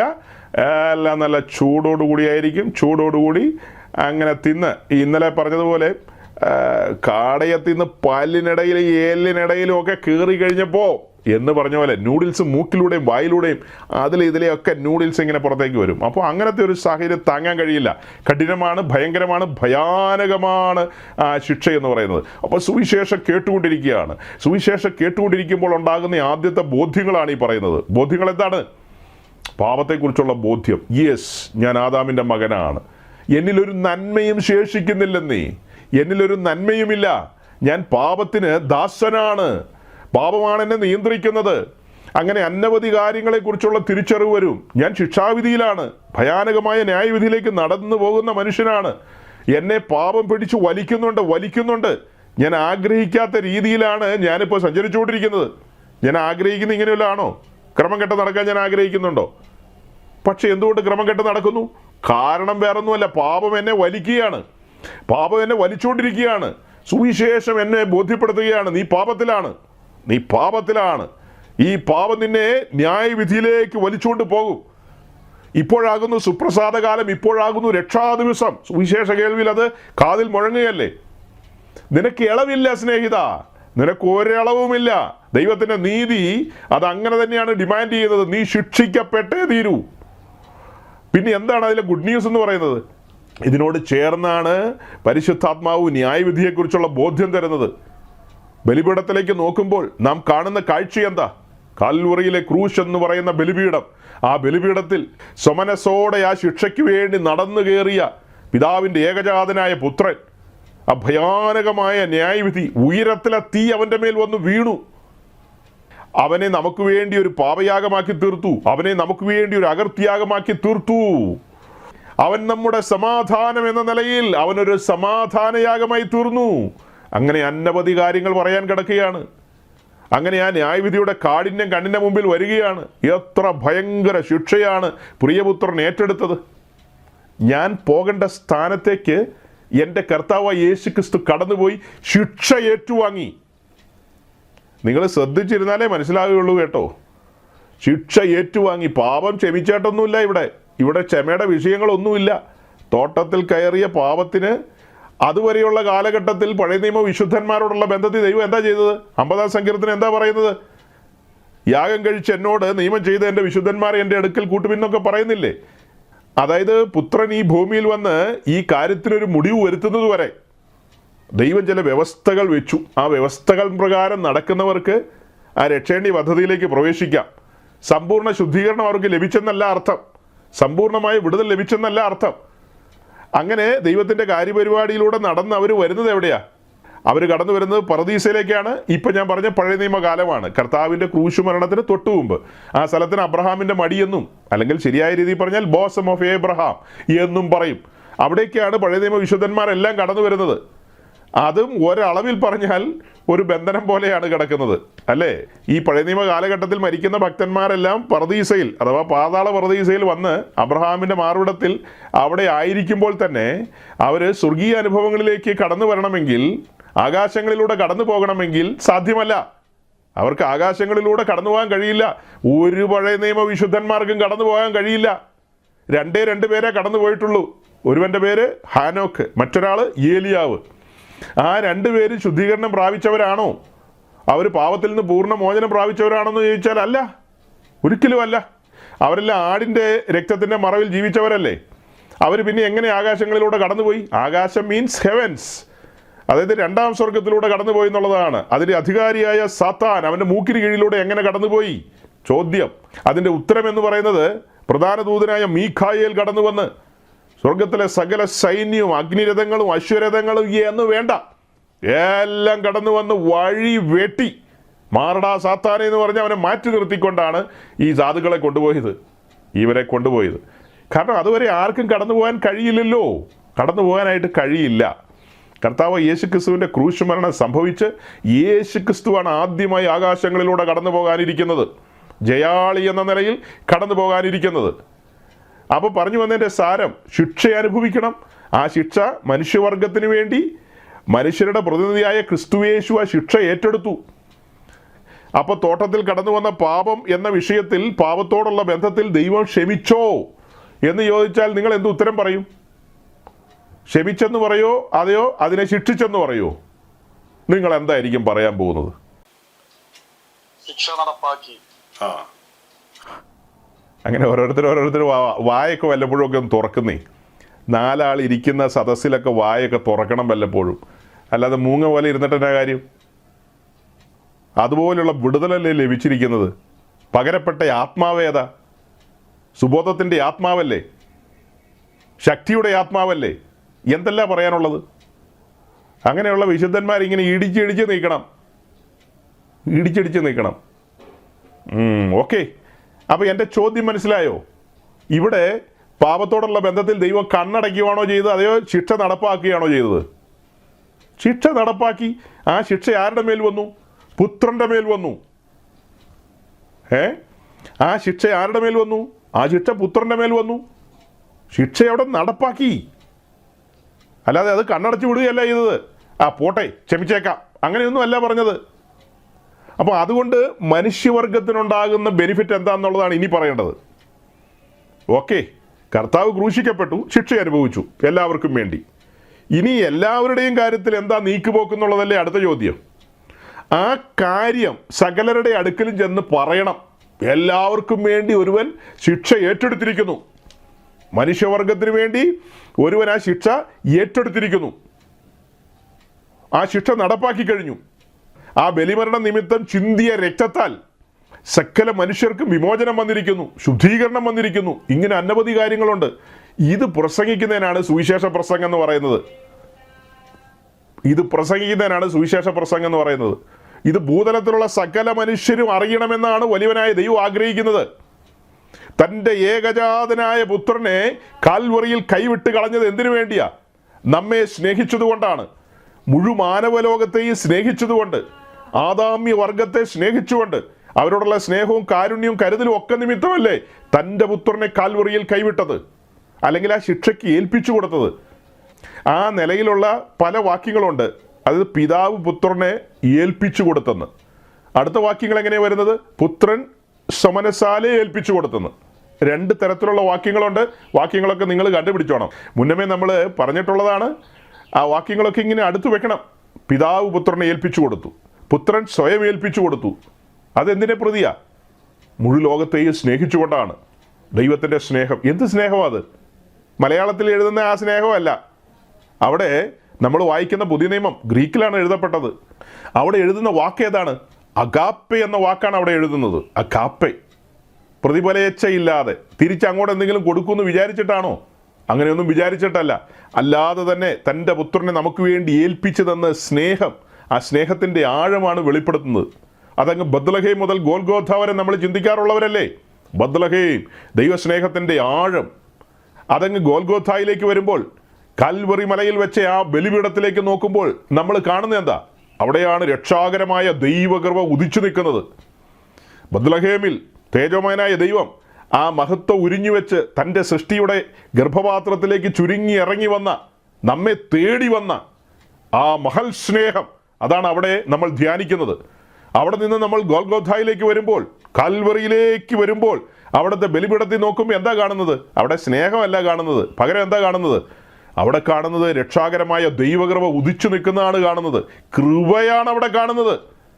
നാം പോകേണ്ട സ്ഥാനത്തേക്ക് നമുക്ക് പകരക്കാരനായി മറ്റൊരുവൻ കടന്നു പോയിരിക്കുകയാണ്. നാം ശിക്ഷിക്കപ്പെടേണ്ട സ്ഥാനത്ത് മറ്റൊരുവൻ ശിക്ഷിക്കപ്പെട്ടിരിക്കുന്നു. കൃപ ലഭിച്ചിരിക്കുകയാണ്. നമുക്ക് രക്ഷപ്പെടാൻ നമുക്ക് വഴിയൊരുങ്ങിയിരിക്കുകയാണ്. ആ വഴി എന്ന് പറയുന്നത് കാൽവറിയാണ്. ഒരേ ഒരു വഴി, കാൽവറി എന്ന ഒരേ ഒരു വഴി. ആ വഴി മൂലം, ആ വഴിയിലൂടെ നമുക്ക് പരിശുദ്ധനായ ദൈവത്തോട് അടുക്കാം. പാപിയായ മനുഷ്യന് ദൈവത്തോട് അടുക്കാം. നാം സുവിശേഷം കേട്ടുകൊണ്ടിരിക്കുമ്പോൾ പരിശുദ്ധാത്മാവ് നമ്മിൽ പരിവർത്തിക്കും. അങ്ങനെ പരിവർത്തിക്കുമ്പോൾ നമുക്ക് പാപത്തെക്കുറിച്ച് ബോധം വരും. ആ ബോധം വരുന്ന സമയത്ത് നാം ദൈവസന്നിധിയിൽ സമ്മതിക്കും. ശ്രദ്ധിക്കണം, നാം സമ്മതിക്കും. എല്ലാവരും സമ്മതിക്കില്ല. പലതരം നസ്രാണികൾ ഈ ലോകത്തുണ്ട്, പലതരം മതക്കാർ ഈ ലോകത്തുണ്ട്. അവരെല്ലാം പൊട്ടുന്യായങ്ങൾ പറയും. ഞങ്ങൾ അത്ര കുഴപ്പക്കാരാണോ? ഞാൻ ആരെങ്കിലും കൊന്നിട്ടുണ്ടോ? ഞാനെല്ലാം പിടിച്ചു പറിച്ചിട്ടുണ്ടോ? ഇങ്ങനെയൊക്കെയാണ് പലരും ചിന്തിക്കുന്നത്. അതേസമയം സുവിശേഷം അതിൻ്റെ മുഴു ശക്തിയോടും കൂടെ നമ്മെ ഹിറ്റ് ചെയ്യുമ്പോൾ അങ്ങനെയുള്ള ആൾക്കാരാണ് പറയുന്നത്, ഓ മൈ ഗോഡ്, ആ പാപികളിൽ ഞാൻ ഒന്നാമനെന്ന് അവരാ പറയുന്നത്. ബാക്കിയെല്ലാം സ്വയനീതീകരണക്കാരാണ്, താമ്പാതി ദൈവം ബാധിക്കാരാണ്. അവർ സ്വയം അവരിലേക്ക് നോക്കുമ്പോൾ അവരിൽ പല നന്മയും അവർക്ക് കാണാൻ കഴിയുന്നുണ്ട്. തങ്ങൾ തറവാടികളാണ്, തങ്ങൾ ഇന്ന അപ്പൻ്റെ മക്കളാണ്, ഞാൻ ഇന്ന കാരുണ്യ പ്രവൃത്തി ചെയ്യുന്നയാളാണ്, ഞാൻ ഇന്ന പോലെ അവർക്ക് വീട് വെച്ചു കൊടുത്തു, ഞാൻ അങ്ങനെ ചെയ്തു, ഞാൻ ഇങ്ങനെ ചെയ്തു, അങ്ങനെ പലതും ചിന്തിച്ചിരിക്കുന്ന പരീശന്മാരാണ് ഈ വന്നിരിക്കുന്ന പലരും, സുവിശേഷം കേട്ടുകൊണ്ടിരിക്കുന്നവർ. അതേസമയം ചില ചുങ്കക്കാരും മാറത്തടിയായിട്ട് ദൈവസന്നിധിയിലേക്ക് കടന്നു വരും. സുവിശേഷം അവരെ അടിമുടി ഉലച്ചു കളയും. ആ കേൾവി അവരുടെ ഉള്ളം സുവിശേഷം എന്ന കലപ്പ കൊണ്ട് ഉഴുതുമറിക്കുകയാണ്. പാപത്തിന്റെ വേരുകൾ പൊട്ടിക്കുകയാണ്.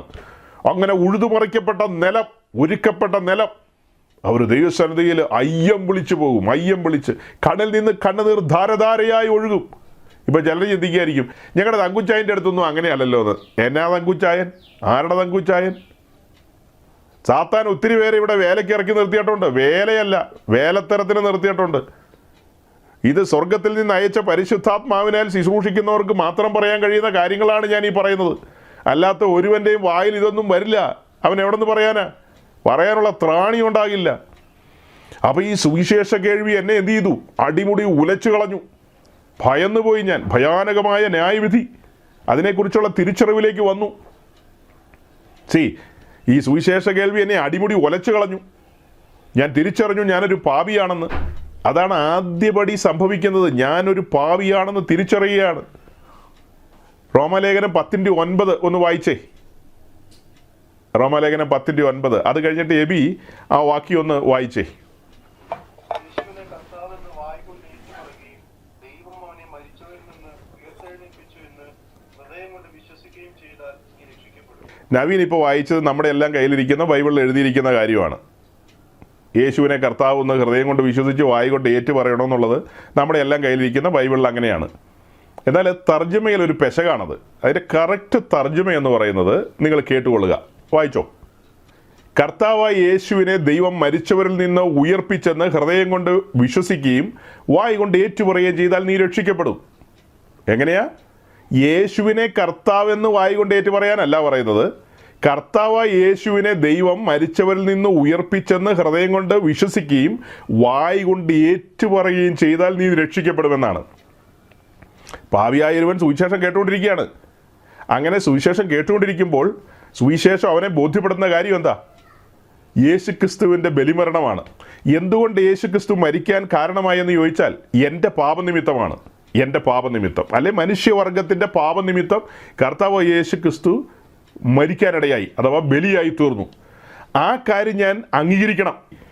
എൻ്റെ പാപത്തിൻ്റെ പരിഹാരത്തിന് യേശുക്രിസ്തു മരിച്ചു എന്നുള്ള ബോധ്യത്തിലേക്ക് ഞാൻ വരണം. അത് ഞാൻ അംഗീകരിക്കണം, അത് ഞാൻ വിശ്വസിക്കണം, അത് ഞാൻ ഏറ്റുപറയണം. ഞാനൊരു പാപിയാണ്, എൻ്റെ പാപത്തിൻ്റെ പരിഹാരത്തിനാണ് യേശു കർത്താവ് മരിച്ചത് എന്നുള്ള കാര്യം. അതാണ് ആ വാക്യത്തിലുള്ളത്. അതിൻ്റെ ഇംഗ്ലീഷൊക്കെ നിങ്ങൾ വായിക്കുക. ഇംഗ്ലീഷ് KJV വളരെ കൃത്യമായിട്ട് എഴുതിയിട്ടുണ്ട്. പാപിയായ എനിക്ക് വേണ്ടി യേശുക്രിസ്തു മരിച്ചെന്നും ഞാൻ പാപിയാണെന്നും ആ പാപത്തിൻ്റെ പരിഹാരം വരുത്തിയെന്നും ഞാൻ വിശ്വസിക്കുകയാണ്. അത് വിശ്വസിച്ച് അംഗീകരിച്ച് ഏറ്റെടുക്കണം. അങ്ങനെ വിശ്വസിച്ച് അംഗീകരിച്ച് ഏറ്റെടുക്കുമ്പോൾ എനിക്ക് പാപമോചനം ലഭിക്കുകയാണ്. ഈ പറയപ്പെട്ട നിലയിൽ സുവിശേഷം കേട്ട് ആ കാര്യങ്ങൾ മനസ്സിലാക്കി രംഗത്തേക്ക് വരുമ്പോൾ അവിടെ സംഭവിക്കുന്ന എനിക്ക് പാപത്തിൽ നിന്നുള്ള മോചനമാണ് ലഭിക്കുന്നത്. ഇതുവരെ പാപം ചുമന്നുകൊണ്ട് ഞാൻ നടക്കുകയാണ്. പാപമാണ് എന്നെ നിയന്ത്രിച്ചുകൊണ്ടിരിക്കുന്നത്. സുവിശേഷ കേൾവിയിൽ ഞാൻ ആ സുവിശേഷം കൈക്കൊണ്ടപ്പോൾ, സുവിശേഷം കൈക്കൊള്ളുക എന്ന് പറഞ്ഞാൽ എന്താ അർത്ഥം? യോഹന്നാൻ 1:12 പറയുന്ന കാര്യം തന്നെയാണ്. അവനെ കൈക്കൊണ്ട് അവൻ്റെ നാമത്തിൽ വിശ്വസിക്കുന്ന ഏവർക്കും ദൈവമക്കളാകുവാൻ സാധിക്കും. അതായത് അവനെ കൈക്കൊള്ളുക എന്ന് പറഞ്ഞാൽ സുവിശേഷം കൈക്കൊള്ളുക. സുവിശേഷമായി കേട്ടുകൊണ്ടിരുന്നത്, ആ കേട്ടുകൊണ്ടിരുന്ന സുവിശേഷം നമ്മൾ കൈക്കൊള്ളുകയാണ്, ഏറ്റെടുക്കുകയാണ്, അംഗീകരിക്കുകയാണത്. അത് അംഗീകരിക്കുകയാണെന്ന് പറഞ്ഞാൽ അർത്ഥം എന്താ? ഞാൻ തറവാടിയാണ്, ഞാൻ കേമനാണ്, ഞാൻ MA എമ്മട്ടുകാരനാണ്, ഇതെല്ലാം ആണോ എൻ്റെ അർത്ഥം? അതൊന്നുമല്ല. ഞാൻ പാപിയാണ്. എൻ്റെ പിതാവിൻ്റെ പേര് ആദം എന്നാണ്. ഞാൻ ശിക്ഷാവിധിയിലേക്ക് നടന്നു പോകുന്ന ഒരു മനുഷ്യനാണ്. പാപം എന്നെ വരിഞ്ഞു മുറുക്കി പിടിച്ചിരിക്കുകയാണ്. രക്ഷപ്പെടാൻ ഒരു മാർഗം ഞാൻ കാണുന്നില്ല. രക്ഷപ്പെടാൻ ഒരു മാർഗവും ഞാൻ കാണുന്നില്ല. ഇതിങ്ങനെ തന്നെ പോയി കഴിഞ്ഞാൽ ഞാൻ ന്യായവിധിയിൽ അകപ്പെടും. തിരിച്ചറിവിലേക്ക് വരികയാണ്.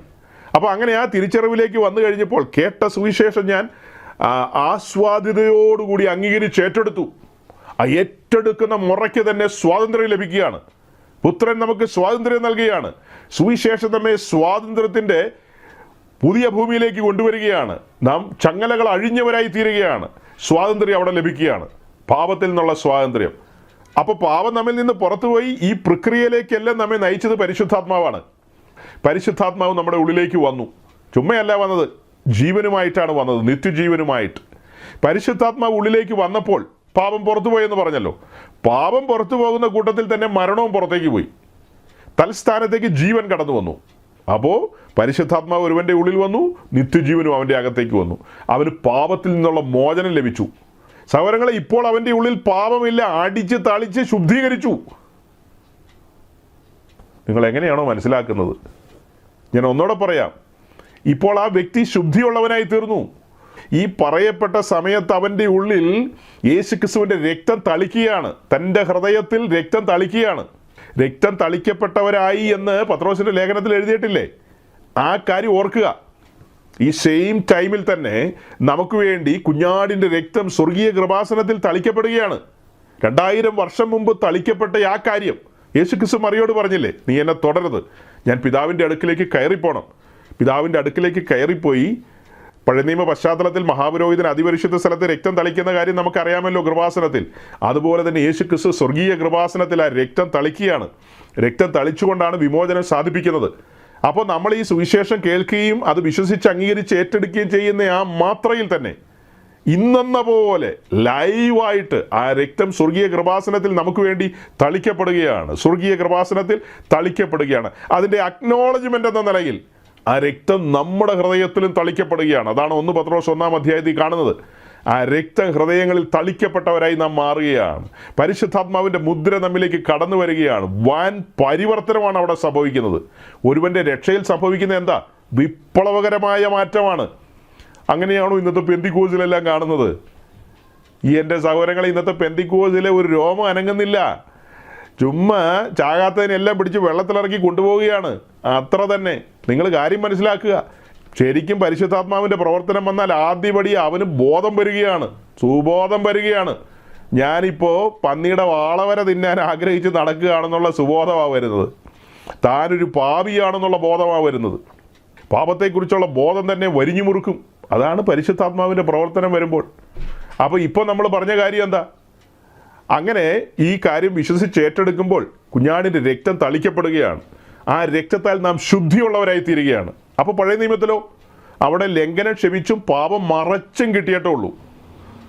ആ ആടിൻ്റെ രക്തത്താൽ താൽക്കാലികമായ മുട്ടുശാന്തി ലഭിച്ചിട്ടേ ഉള്ളൂ.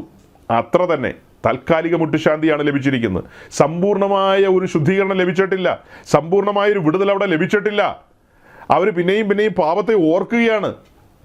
പഴയ നിയമ കാലഘട്ടത്തിലെ ഭക്തന്മാർ അല്ലെങ്കിൽ അവിടുത്തെ ജനം അവർ പിന്നെയും പാപത്തെക്കുറിച്ചുള്ള ഓർമ്മകൾ അവർക്ക് വരികയാണ്.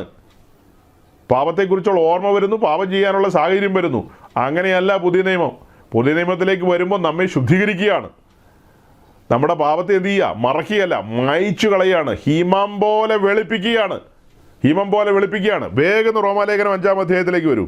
അങ്ങനെ നമ്മൾ റോമാലേഖനം 5-ാം അധ്യായത്തിൻ്റെ ആദ്യത്തെ 1-2 വാക്യത്തിലേക്ക് വരുമ്പോൾ കാണുന്നത്, വിശ്വാസത്താൽ നീതീകരിക്കപ്പെട്ടിട്ട് നമ്മുടെ കർത്താവായ യേശുക്രിസ്തു മൂലം നമുക്ക് ദൈവത്തോട് സമാധാനമുണ്ട്. ഇവിടെ എന്താ സംഭവിച്ചത്? സുവിശേഷം കേട്ടുകൊണ്ടിരിക്കുമ്പോൾ പരിശുദ്ധാത്മാവ് നമ്മുടെ ഉള്ളിൽ വിശ്വാസം അങ്കുരിപ്പിച്ചു. വിശ്വാസം നമ്മുടെ ഉള്ളിൽ ഇങ്ങനെ വർദ്ധിച്ചു വരികയാണ്. അതിനെല്ലാം കാരണഭൂതൻ പരിശുദ്ധാത്മാവ് തന്നെയാണ്. അപ്പോൾ വിശ്വാസത്താൽ നാം നീതീകരിക്കപ്പെട്ടിട്ട് നമ്മുടെ കർത്താവായ യേശുക്രിസ്തു മൂലം നമുക്ക് ദൈവത്തോട് സമാധാനമുണ്ട്. വിശദീകരിക്കേണ്ടതാണ്. നമ്മുടെ കർത്താവ് യേശുക്രിസ്തു ഒരു സമാധാനയാഗമായി തീർന്നു. നാം ദൈവത്തോട് ശത്രുതയിലായിരുന്നു പാപനിമിത്തം. ഇപ്പോൾ ആ ശത്രുത നീങ്ങി. ഇപ്പോൾ നാം ദൈവത്തോട് അടുത്തു. അതായത് ശത്രുക്കൾ മിത്രങ്ങളായി മാറി. മനസ്സിലാക്കുക. എന്നിട്ട് നാം നിൽക്കുന്ന ഈ കൃപയിലേക്ക് നമുക്ക് അവൻ മൂലം വിശ്വാസത്താൽ പ്രവേശനം ലഭിച്ചിരിക്കുന്നു. ഇപ്പോൾ നാം നിൽക്കുന്നത് ഉറപ്പുള്ള പാറമേലാണ്. നാം നീതീകരിക്കപ്പെട്ടിരിക്കുന്നു. കുഞ്ഞാടിൻ്റെ രക്തത്താൽ നാം നീതീകരിക്കപ്പെട്ടിരിക്കുന്നു. അപ്പോൾ ഇവിടെ എന്താ വിശദമാക്കാനുള്ളത്?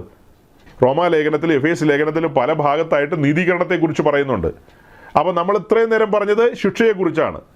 യേശുക്രിസ്തു ശിക്ഷ ഏറ്റെടുത്തു. തോട്ടത്തിൽ വെച്ച് പറഞ്ഞ ആ ശിക്ഷ അത് കാൽവറിയിൽ പൂർത്തീകരിച്ചു. ശിക്ഷ ഏറ്റെടുത്തു. അതുമൂലം പാപികളായ മനുഷ്യവർഗത്തിനുണ്ടാകുന്ന ബെനിഫിറ്റും പറഞ്ഞു. ആ കാര്യം വിശ്വസിച്ച് ഏറ്റെടുത്താൽ, ആ രക്തത്തിൽ ആശ്രയിച്ചാൽ ശുദ്ധീകരണം ലഭിക്കും. ആ കേൾക്കപ്പെട്ട സദ്വർത്തമാനം അംഗീകരിച്ചു കഴിഞ്ഞാൽ വിശ്വാസത്താലുള്ള നീതീകരണം ലഭിക്കും. നീതീകരണം എന്ന് പറഞ്ഞാൽ എന്താ നിങ്ങൾ മനസ്സിലാക്കുന്നത്? ജസ്റ്റിഫിക്കേഷൻ എന്നുള്ള വാക്കുകൊണ്ട് എന്താണ് അർത്ഥമാക്കുന്നത്? ക്ഷമിച്ചെന്നാണോ അർത്ഥമാക്കുന്നത്? ഒരു കേസുമായിട്ട് കോടതി ചെല്ലുന്നു. അവിടെ വാദപ്രതിവാദങ്ങൾ നടക്കുന്നു. അതിൻ്റെ അവസാനം കോടതി തീർപ്പ് കൽപ്പിക്കുന്നു. ഈ വ്യക്തിയുടെ മേലുള്ള ആരോപണങ്ങൾ തെളിയിക്കപ്പെടാൻ പറ്റിയിട്ടില്ല. അതുകൊണ്ട് ഈ വ്യക്തിയെ ശിക്ഷിക്കാൻ കഴിയില്ല. പകരം ഈ വ്യക്തിയെ സ്വതന്ത്രനാക്കി വിടുന്നു. ഈ വ്യക്തിയെ ഫ്രീ ആക്കി വിടുന്നു. ഇയാളെ സ്വതന്ത്രമാക്കി വിടുന്നു. സ്വതന്ത്രമാക്കി വിട്ട് പുറത്തേക്ക് വരുന്ന ആ വ്യക്തിയെ കുറ്റാരോപിതൻ ഇനി വിളിക്കാൻ പറ്റുമോ? ഒരിക്കലും വിളിക്കാൻ പറ്റില്ല. അയാളുടെ മേൽ അങ്ങനെ ഒരു കുറ്റമില്ല. യാതൊരു കുറ്റാരോപണം അയാളുടെ മേലില്ല. കോടതി അയാളെ കുറ്റവിമുക്തനാക്കിയിരിക്കുന്നു. ഇനി അയാളുടെ മേൽ കുറ്റം ആരോപിക്കാൻ പറ്റില്ല. അപ്പോൾ ഇത്രയും ദിവസം വാദപ്രതിവാദം നടന്നു, അതൊക്കെ നടന്നു. പക്ഷെ കോടതി അയാൾക്ക് തീർപ്പ് കൽപ്പിച്ചു. ഇയാൾ കുറ്റാരോപിതനല്ല, കുറ്റവിമുക്തനായി കഴിഞ്ഞിരിക്കുന്നു. ഇതുപോലെ തന്നെയാണ് നാം യേശുക്രിസ്തുവിൻ്റെ രക്തത്തിൽ ആശ്രയിച്ച് പിതാവായ ദൈവത്തിൻ്റെ സന്നിധിയിലേക്ക് അടുക്കുമ്പോൾ പിതാവ് ഒരിക്കലും നമ്മെ ഡയറക്റ്റ് നോക്കി കാണുന്നില്ലെന്നുള്ളത് ഇവിടെ ഇരിക്കുന്ന എല്ലാവരും മനസ്സിലാക്കിക്കൊള്ളണം. പിതാവ് യേശുക്രിസ്തുവിൻ്റെ രക്തത്താൽ അഥവാ ക്രിസ്തുവിലൂടെ മാത്രമേ നമ്മെ കാണുന്നുള്ളൂ. ക്രിസ്തുവിലൂടെ മാത്രമേ നമ്മെ കാണുന്നുള്ളൂ. അതുകൊണ്ടാണ് നമ്മെ വിശുദ്ധന്മാരെന്ന് വിളിക്കുന്നത്. നമ്മിൽ എന്തെങ്കിലും വിശുദ്ധി ഉള്ളത് കൊണ്ടാണോ? ഒരിക്കലുമല്ല. നമ്മെ വിശുദ്ധന്മാരെന്ന് വിളിക്കുന്നതിൻ്റെ കാരണം എന്താ? യേശുക്രിസ്തുവിൻ്റെ വിശുദ്ധിയാണ് നമ്മുടെ വിശുദ്ധി. തൻ്റെ രക്തത്താൽ നാം കഴുകൽ പ്രാപിച്ചവരാണ്. നമ്മെ പാപികളായിട്ടല്ല സ്വർഗത്തിലെ ദൈവം കാണുന്നത്. നമ്മെ പാപികളായിട്ടല്ല വലിയവനായ ദൈവം കാണുന്നത്. പാപം ചെയ്തവരായിട്ടുമല്ല കാണുന്നത്. നമ്മെ പൂർണ്ണമായും നീതീകരിച്ചിരിക്കുന്നു. യേശുക്രിസ്തുവിലൂടെയുള്ള നീതീകരണം ലഭിച്ചിരിക്കുന്നു. നാം ശുദ്ധീകരിക്കപ്പെട്ടവരാണ്. അങ്ങനെ ശുദ്ധീകരിക്കപ്പെട്ട് നീതീകരിക്കപ്പെട്ട് നാം ദൈവസന്നിധിയിൽ നിൽക്കുകയാണ്. വിശ്വാസം മൂലം നാം ദൈവസന്നിധിയിലേക്ക് കടന്നു വന്നു. നാം ഇപ്പോൾ പ്രാകാരാനുഭവങ്ങളിലേക്ക് കടന്നു വന്നിരിക്കുകയാണ്. ക്രിസ്തീയ ജീവിതത്തിൻ്റെ ഒരു ശൈശവാവസ്ഥയെ കാണിക്കാനാണ് അത് പറയുന്നത്. അങ്ങനെ പ്രാകാരാനുഭവങ്ങളിലേക്ക് കടന്നു വന്നു. ഈ നിമിഷം പാപവുമായി ബന്ധപ്പെട്ട് ലഭിക്കപ്പെട്ട സ്വാതന്ത്ര്യത്തെക്കുറിച്ച് വിശദീകരിച്ചത് നിങ്ങൾ മനസ്സിലാക്കി കാണുമെന്ന് ഞാൻ വിശ്വസിക്കുകയാണ്. ഇവിടെ കർത്താവ് യേശുക്രിസ്തു നമുക്ക് സ്വാതന്ത്ര്യമാണ് തന്നത്. ഇവിടെ നമുക്ക് പാപത്തിൽ നിന്ന് മോചനമാണ് ലഭിച്ചത്. പാപത്തിന് ഇനി നമ്മുടെ മേൽ കർത്തൃത്വം ഇല്ല സഹോദരങ്ങളെ. പാപത്തിന് ഇനി നമ്മുടെ മേൽ എന്തില്ല? കർത്തൃത്വമില്ല. പാപം പുറത്തുപോയി. ഇനി കർത്തൃത്വമുള്ളത് പരിശുദ്ധാത്മാവിനാണ്. പരിശുദ്ധാത്മാവ് നിയന്ത്രിക്കുന്ന ഒരു ജീവിതമായി നമ്മൾ മാറണം. അതാണ് സ്വർഗത്തിലെ ദൈവം നമ്മിൽ നിന്ന് ആഗ്രഹിക്കുന്നത്. അങ്ങനെ പാപമോചനം ലഭിച്ച് ദൈവരാജ്യത്തിലേക്ക് പ്രവേശിച്ച നമ്മോടുള്ള ബന്ധത്തിൽ ഇനിയും കുറേ കാര്യങ്ങൾ വിശദീകരിക്കാനുണ്ട്. സമയം പോയതുകൊണ്ട് ഞാനിവിടെ ചുരുക്കിയാണ്. കർത്താവ് വരാൻ താമസിച്ചാൽ ഇതിൻ്റെ ഒരു വിശദീകരണം അടുത്ത ആഴ്ച പറഞ്ഞേ തീരൂ. അടുത്ത ആഴ്ചയിലും ഈ കാര്യങ്ങൾ തന്നെ കുറച്ചും കൂടെ പറയാനായിട്ട് ഞാൻ ഉത്സാഹിക്കാം. ചില കാര്യങ്ങളും കൂടെ കാണിക്കണമെന്ന് എനിക്കുണ്ടായിരുന്നു. അതിലേക്കൊന്നും എത്തിപ്പെടാൻ കഴിഞ്ഞില്ല. അപ്പോൾ പാപത്തിൽ നിന്നുള്ള മോചനം എന്നുള്ള കാര്യം ഒരളവിൽ പറഞ്ഞിട്ടുണ്ട്. ഒരളവിൽ ഇനിയും നിങ്ങൾക്ക് മനസ്സിലായിട്ടില്ലെങ്കിൽ നിശ്ചയമായിട്ടും ചോദിക്കാം. പാസ്റ്ററെ മനസ്സിലായില്ല, ഒന്നുകൂടെ പറയണമെന്ന് പറഞ്ഞാൽ എനിക്ക് ഒരു വിരോധമില്ല കേട്ടോ. ഒരു വിരോധമില്ല. ഇനിയും നമുക്ക് വിശദീകരിക്കാം. കാരണം നിങ്ങൾ തറവായി ഈ കാര്യം പഠിക്കണം.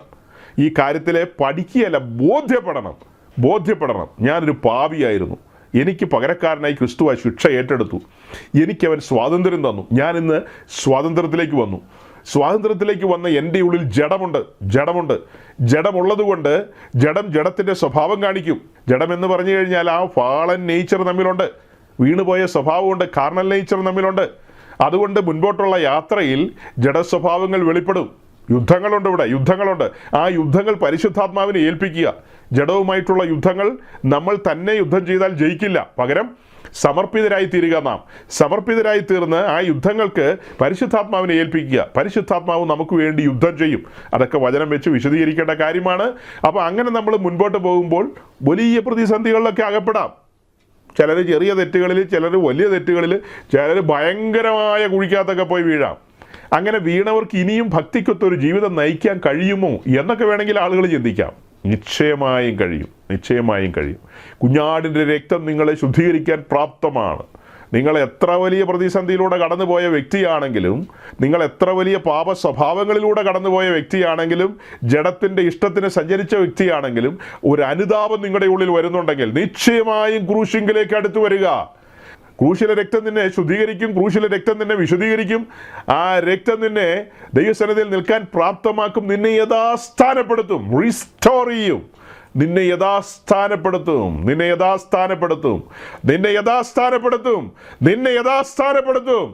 നീ ഒരിക്കലും റെയിൽവേ ട്രാക്കിൽ തല വെക്കേണ്ടവനല്ല. നീ ഒരിക്കലും റെയിൽവേ ട്രാക്കിൽ തല വെക്കേണ്ടവളല്ല. നിന്നെ യഥാസ്ഥാനപ്പെടുത്തും. ദൈവത്തിൻ്റെ പരിശുദ്ധാത്മാവിൻ്റെ പ്രവർത്തനം നിന്നിൽ ആരംഭിച്ചാൽ, സത്യവചനം കേൾക്കുമ്പോൾ ആ വചനത്തിന് മുമ്പാകെ വിറയ്ക്കുന്നവനായി തീർന്നാൽ, ആ വചനത്തിന് മുമ്പാകെ സറണ്ടർ ചെയ്താൽ, നിശ്ചയമായും നിന്നെ യഥാസ്ഥാനപ്പെടുത്തും. നിന്നെ പുതുക്കും. ഇന്നലകളിലെ കാര്യങ്ങൾ ഓർക്കാതെ വണ്ണം ആ രക്തത്താൽ നിന്നെ ശുദ്ധീകരിക്കും. ഇത് സദ്വർത്തമാനമാണ്, എല്ലാ കാലത്തേക്കുമുള്ള സദ്വർത്തമാനമാണ്. ആ സദ്വർത്തമാനത്തിൻ്റെ തുടക്കമാണ് നമ്മൾ പറഞ്ഞത്, പാപികളായ നമുക്ക് വേണ്ടി. 1 തിമോത്തിയോസ് 2-ാം അധ്യായത്തിൻ്റെ 5-6 വാക്യങ്ങൾ പ്രകാരം യേശുക്രിസ്തു എന്ന മധ്യസ്ഥൻ പിതാവിൻ്റെ സന്നിധിയിൽ നമുക്ക് വേണ്ടി മധ്യസ്ഥത അണച്ചു. കുറച്ചും കൂടെ വിശദമാക്കാനുണ്ട്, പക്ഷെ സമയക്കുറവുകൊണ്ട് ഞാൻ ആ ഭാഗത്തേക്ക് കടക്കുന്നില്ല. ഞാൻ വാക്കുകളെ ചുരുക്കുകയാണ്. യേശുക്രിസ്തു എന്ന മധ്യസ്ഥൻ നമുക്ക് വേണ്ടി മറുവിലയായി തീർന്നു. അതാണ് തിമോത്തിയോസിൻ്റെ ലേഖനത്തിൽ കണ്ടത്. എന്നാൽ 1 യോഹന്നാൻ 2-ാം അധ്യായത്തിൻ്റെ 1-2 വാക്യങ്ങളിലേക്ക് വരുമ്പോൾ, യേശുക്രിസ്തു എന്ന കാര്യസ്ഥൻ പിതാവിൻ്റെ സന്നിധിയിൽ ഇന്നുണ്ട്. യേശുക്രിസ്തു എന്ന കാര്യസ്ഥൻ പിതാവിൻ്റെ സന്നിധിയിൽ, പിതാവിൻ്റെ വലഭാഗത്ത് തൻ്റെ സഭയ്ക്ക് വേണ്ടി, തൻ്റെ ജനത്തിനു വേണ്ടി പക്ഷവാദം ചെയ്തുകൊണ്ടിരിക്കുന്നു. നിങ്ങൾ എന്തെങ്കിലും ഒരു കുരുക്കിലകപ്പെട്ടിട്ടുണ്ടെങ്കിൽ, ദൈവസന്നിധിയിൽ നിൽക്കാൻ കഴിയാത്ത രീതിയിൽ നിങ്ങളുടെ മനസ്സാക്ഷി മലിനമായിട്ടുണ്ടെങ്കിൽ, നിശ്ചയമായും അവിടെ നിന്ന് നമുക്ക് വേണ്ടി പക്ഷവാദം ചെയ്യും. യേശുക്രിസ്തു എന്ന മധ്യസ്ഥൻ പിതാവിൻ്റെ സന്നിധിയിൽ ഇന്ന് നമുക്ക് വേണ്ടി മധ്യസ്ഥത അണയ്ക്കുന്നു. 2 രീതിയിലുള്ള മധ്യസ്ഥതയാണ് പറഞ്ഞത്. പാപികളായിരുന്ന നമുക്ക് വേണ്ടി യേശുക്രിസ്തു മധ്യസ്ഥത അണച്ചു.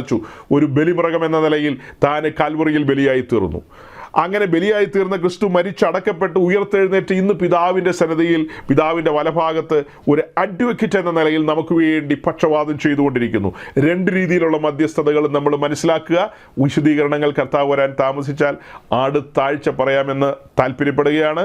സമയം വളരെ വൈകിയതുകൊണ്ട് ഞാൻ വാക്കുകളെ ചുരുക്കുന്നു. ഇത്രയും സമയം വളരെ ക്ഷമയോടെ കാത്തിരുന്ന വചനം ശ്രവിച്ച നിങ്ങളെല്ലാം കർത്താവ് അനുഗ്രഹിക്കട്ടെ. നമ്മുടെ കർത്താവ് യേശു ക്രിസ്തുവിൻ്റെ മടങ്ങിവരവ് ആസന്നമായൊരു കാലമാണിത്. അത് ഓർത്തുകൊണ്ട് നമുക്ക് ഭയഭക്തിയോടുകൂടി പിരിയാം. Thank you.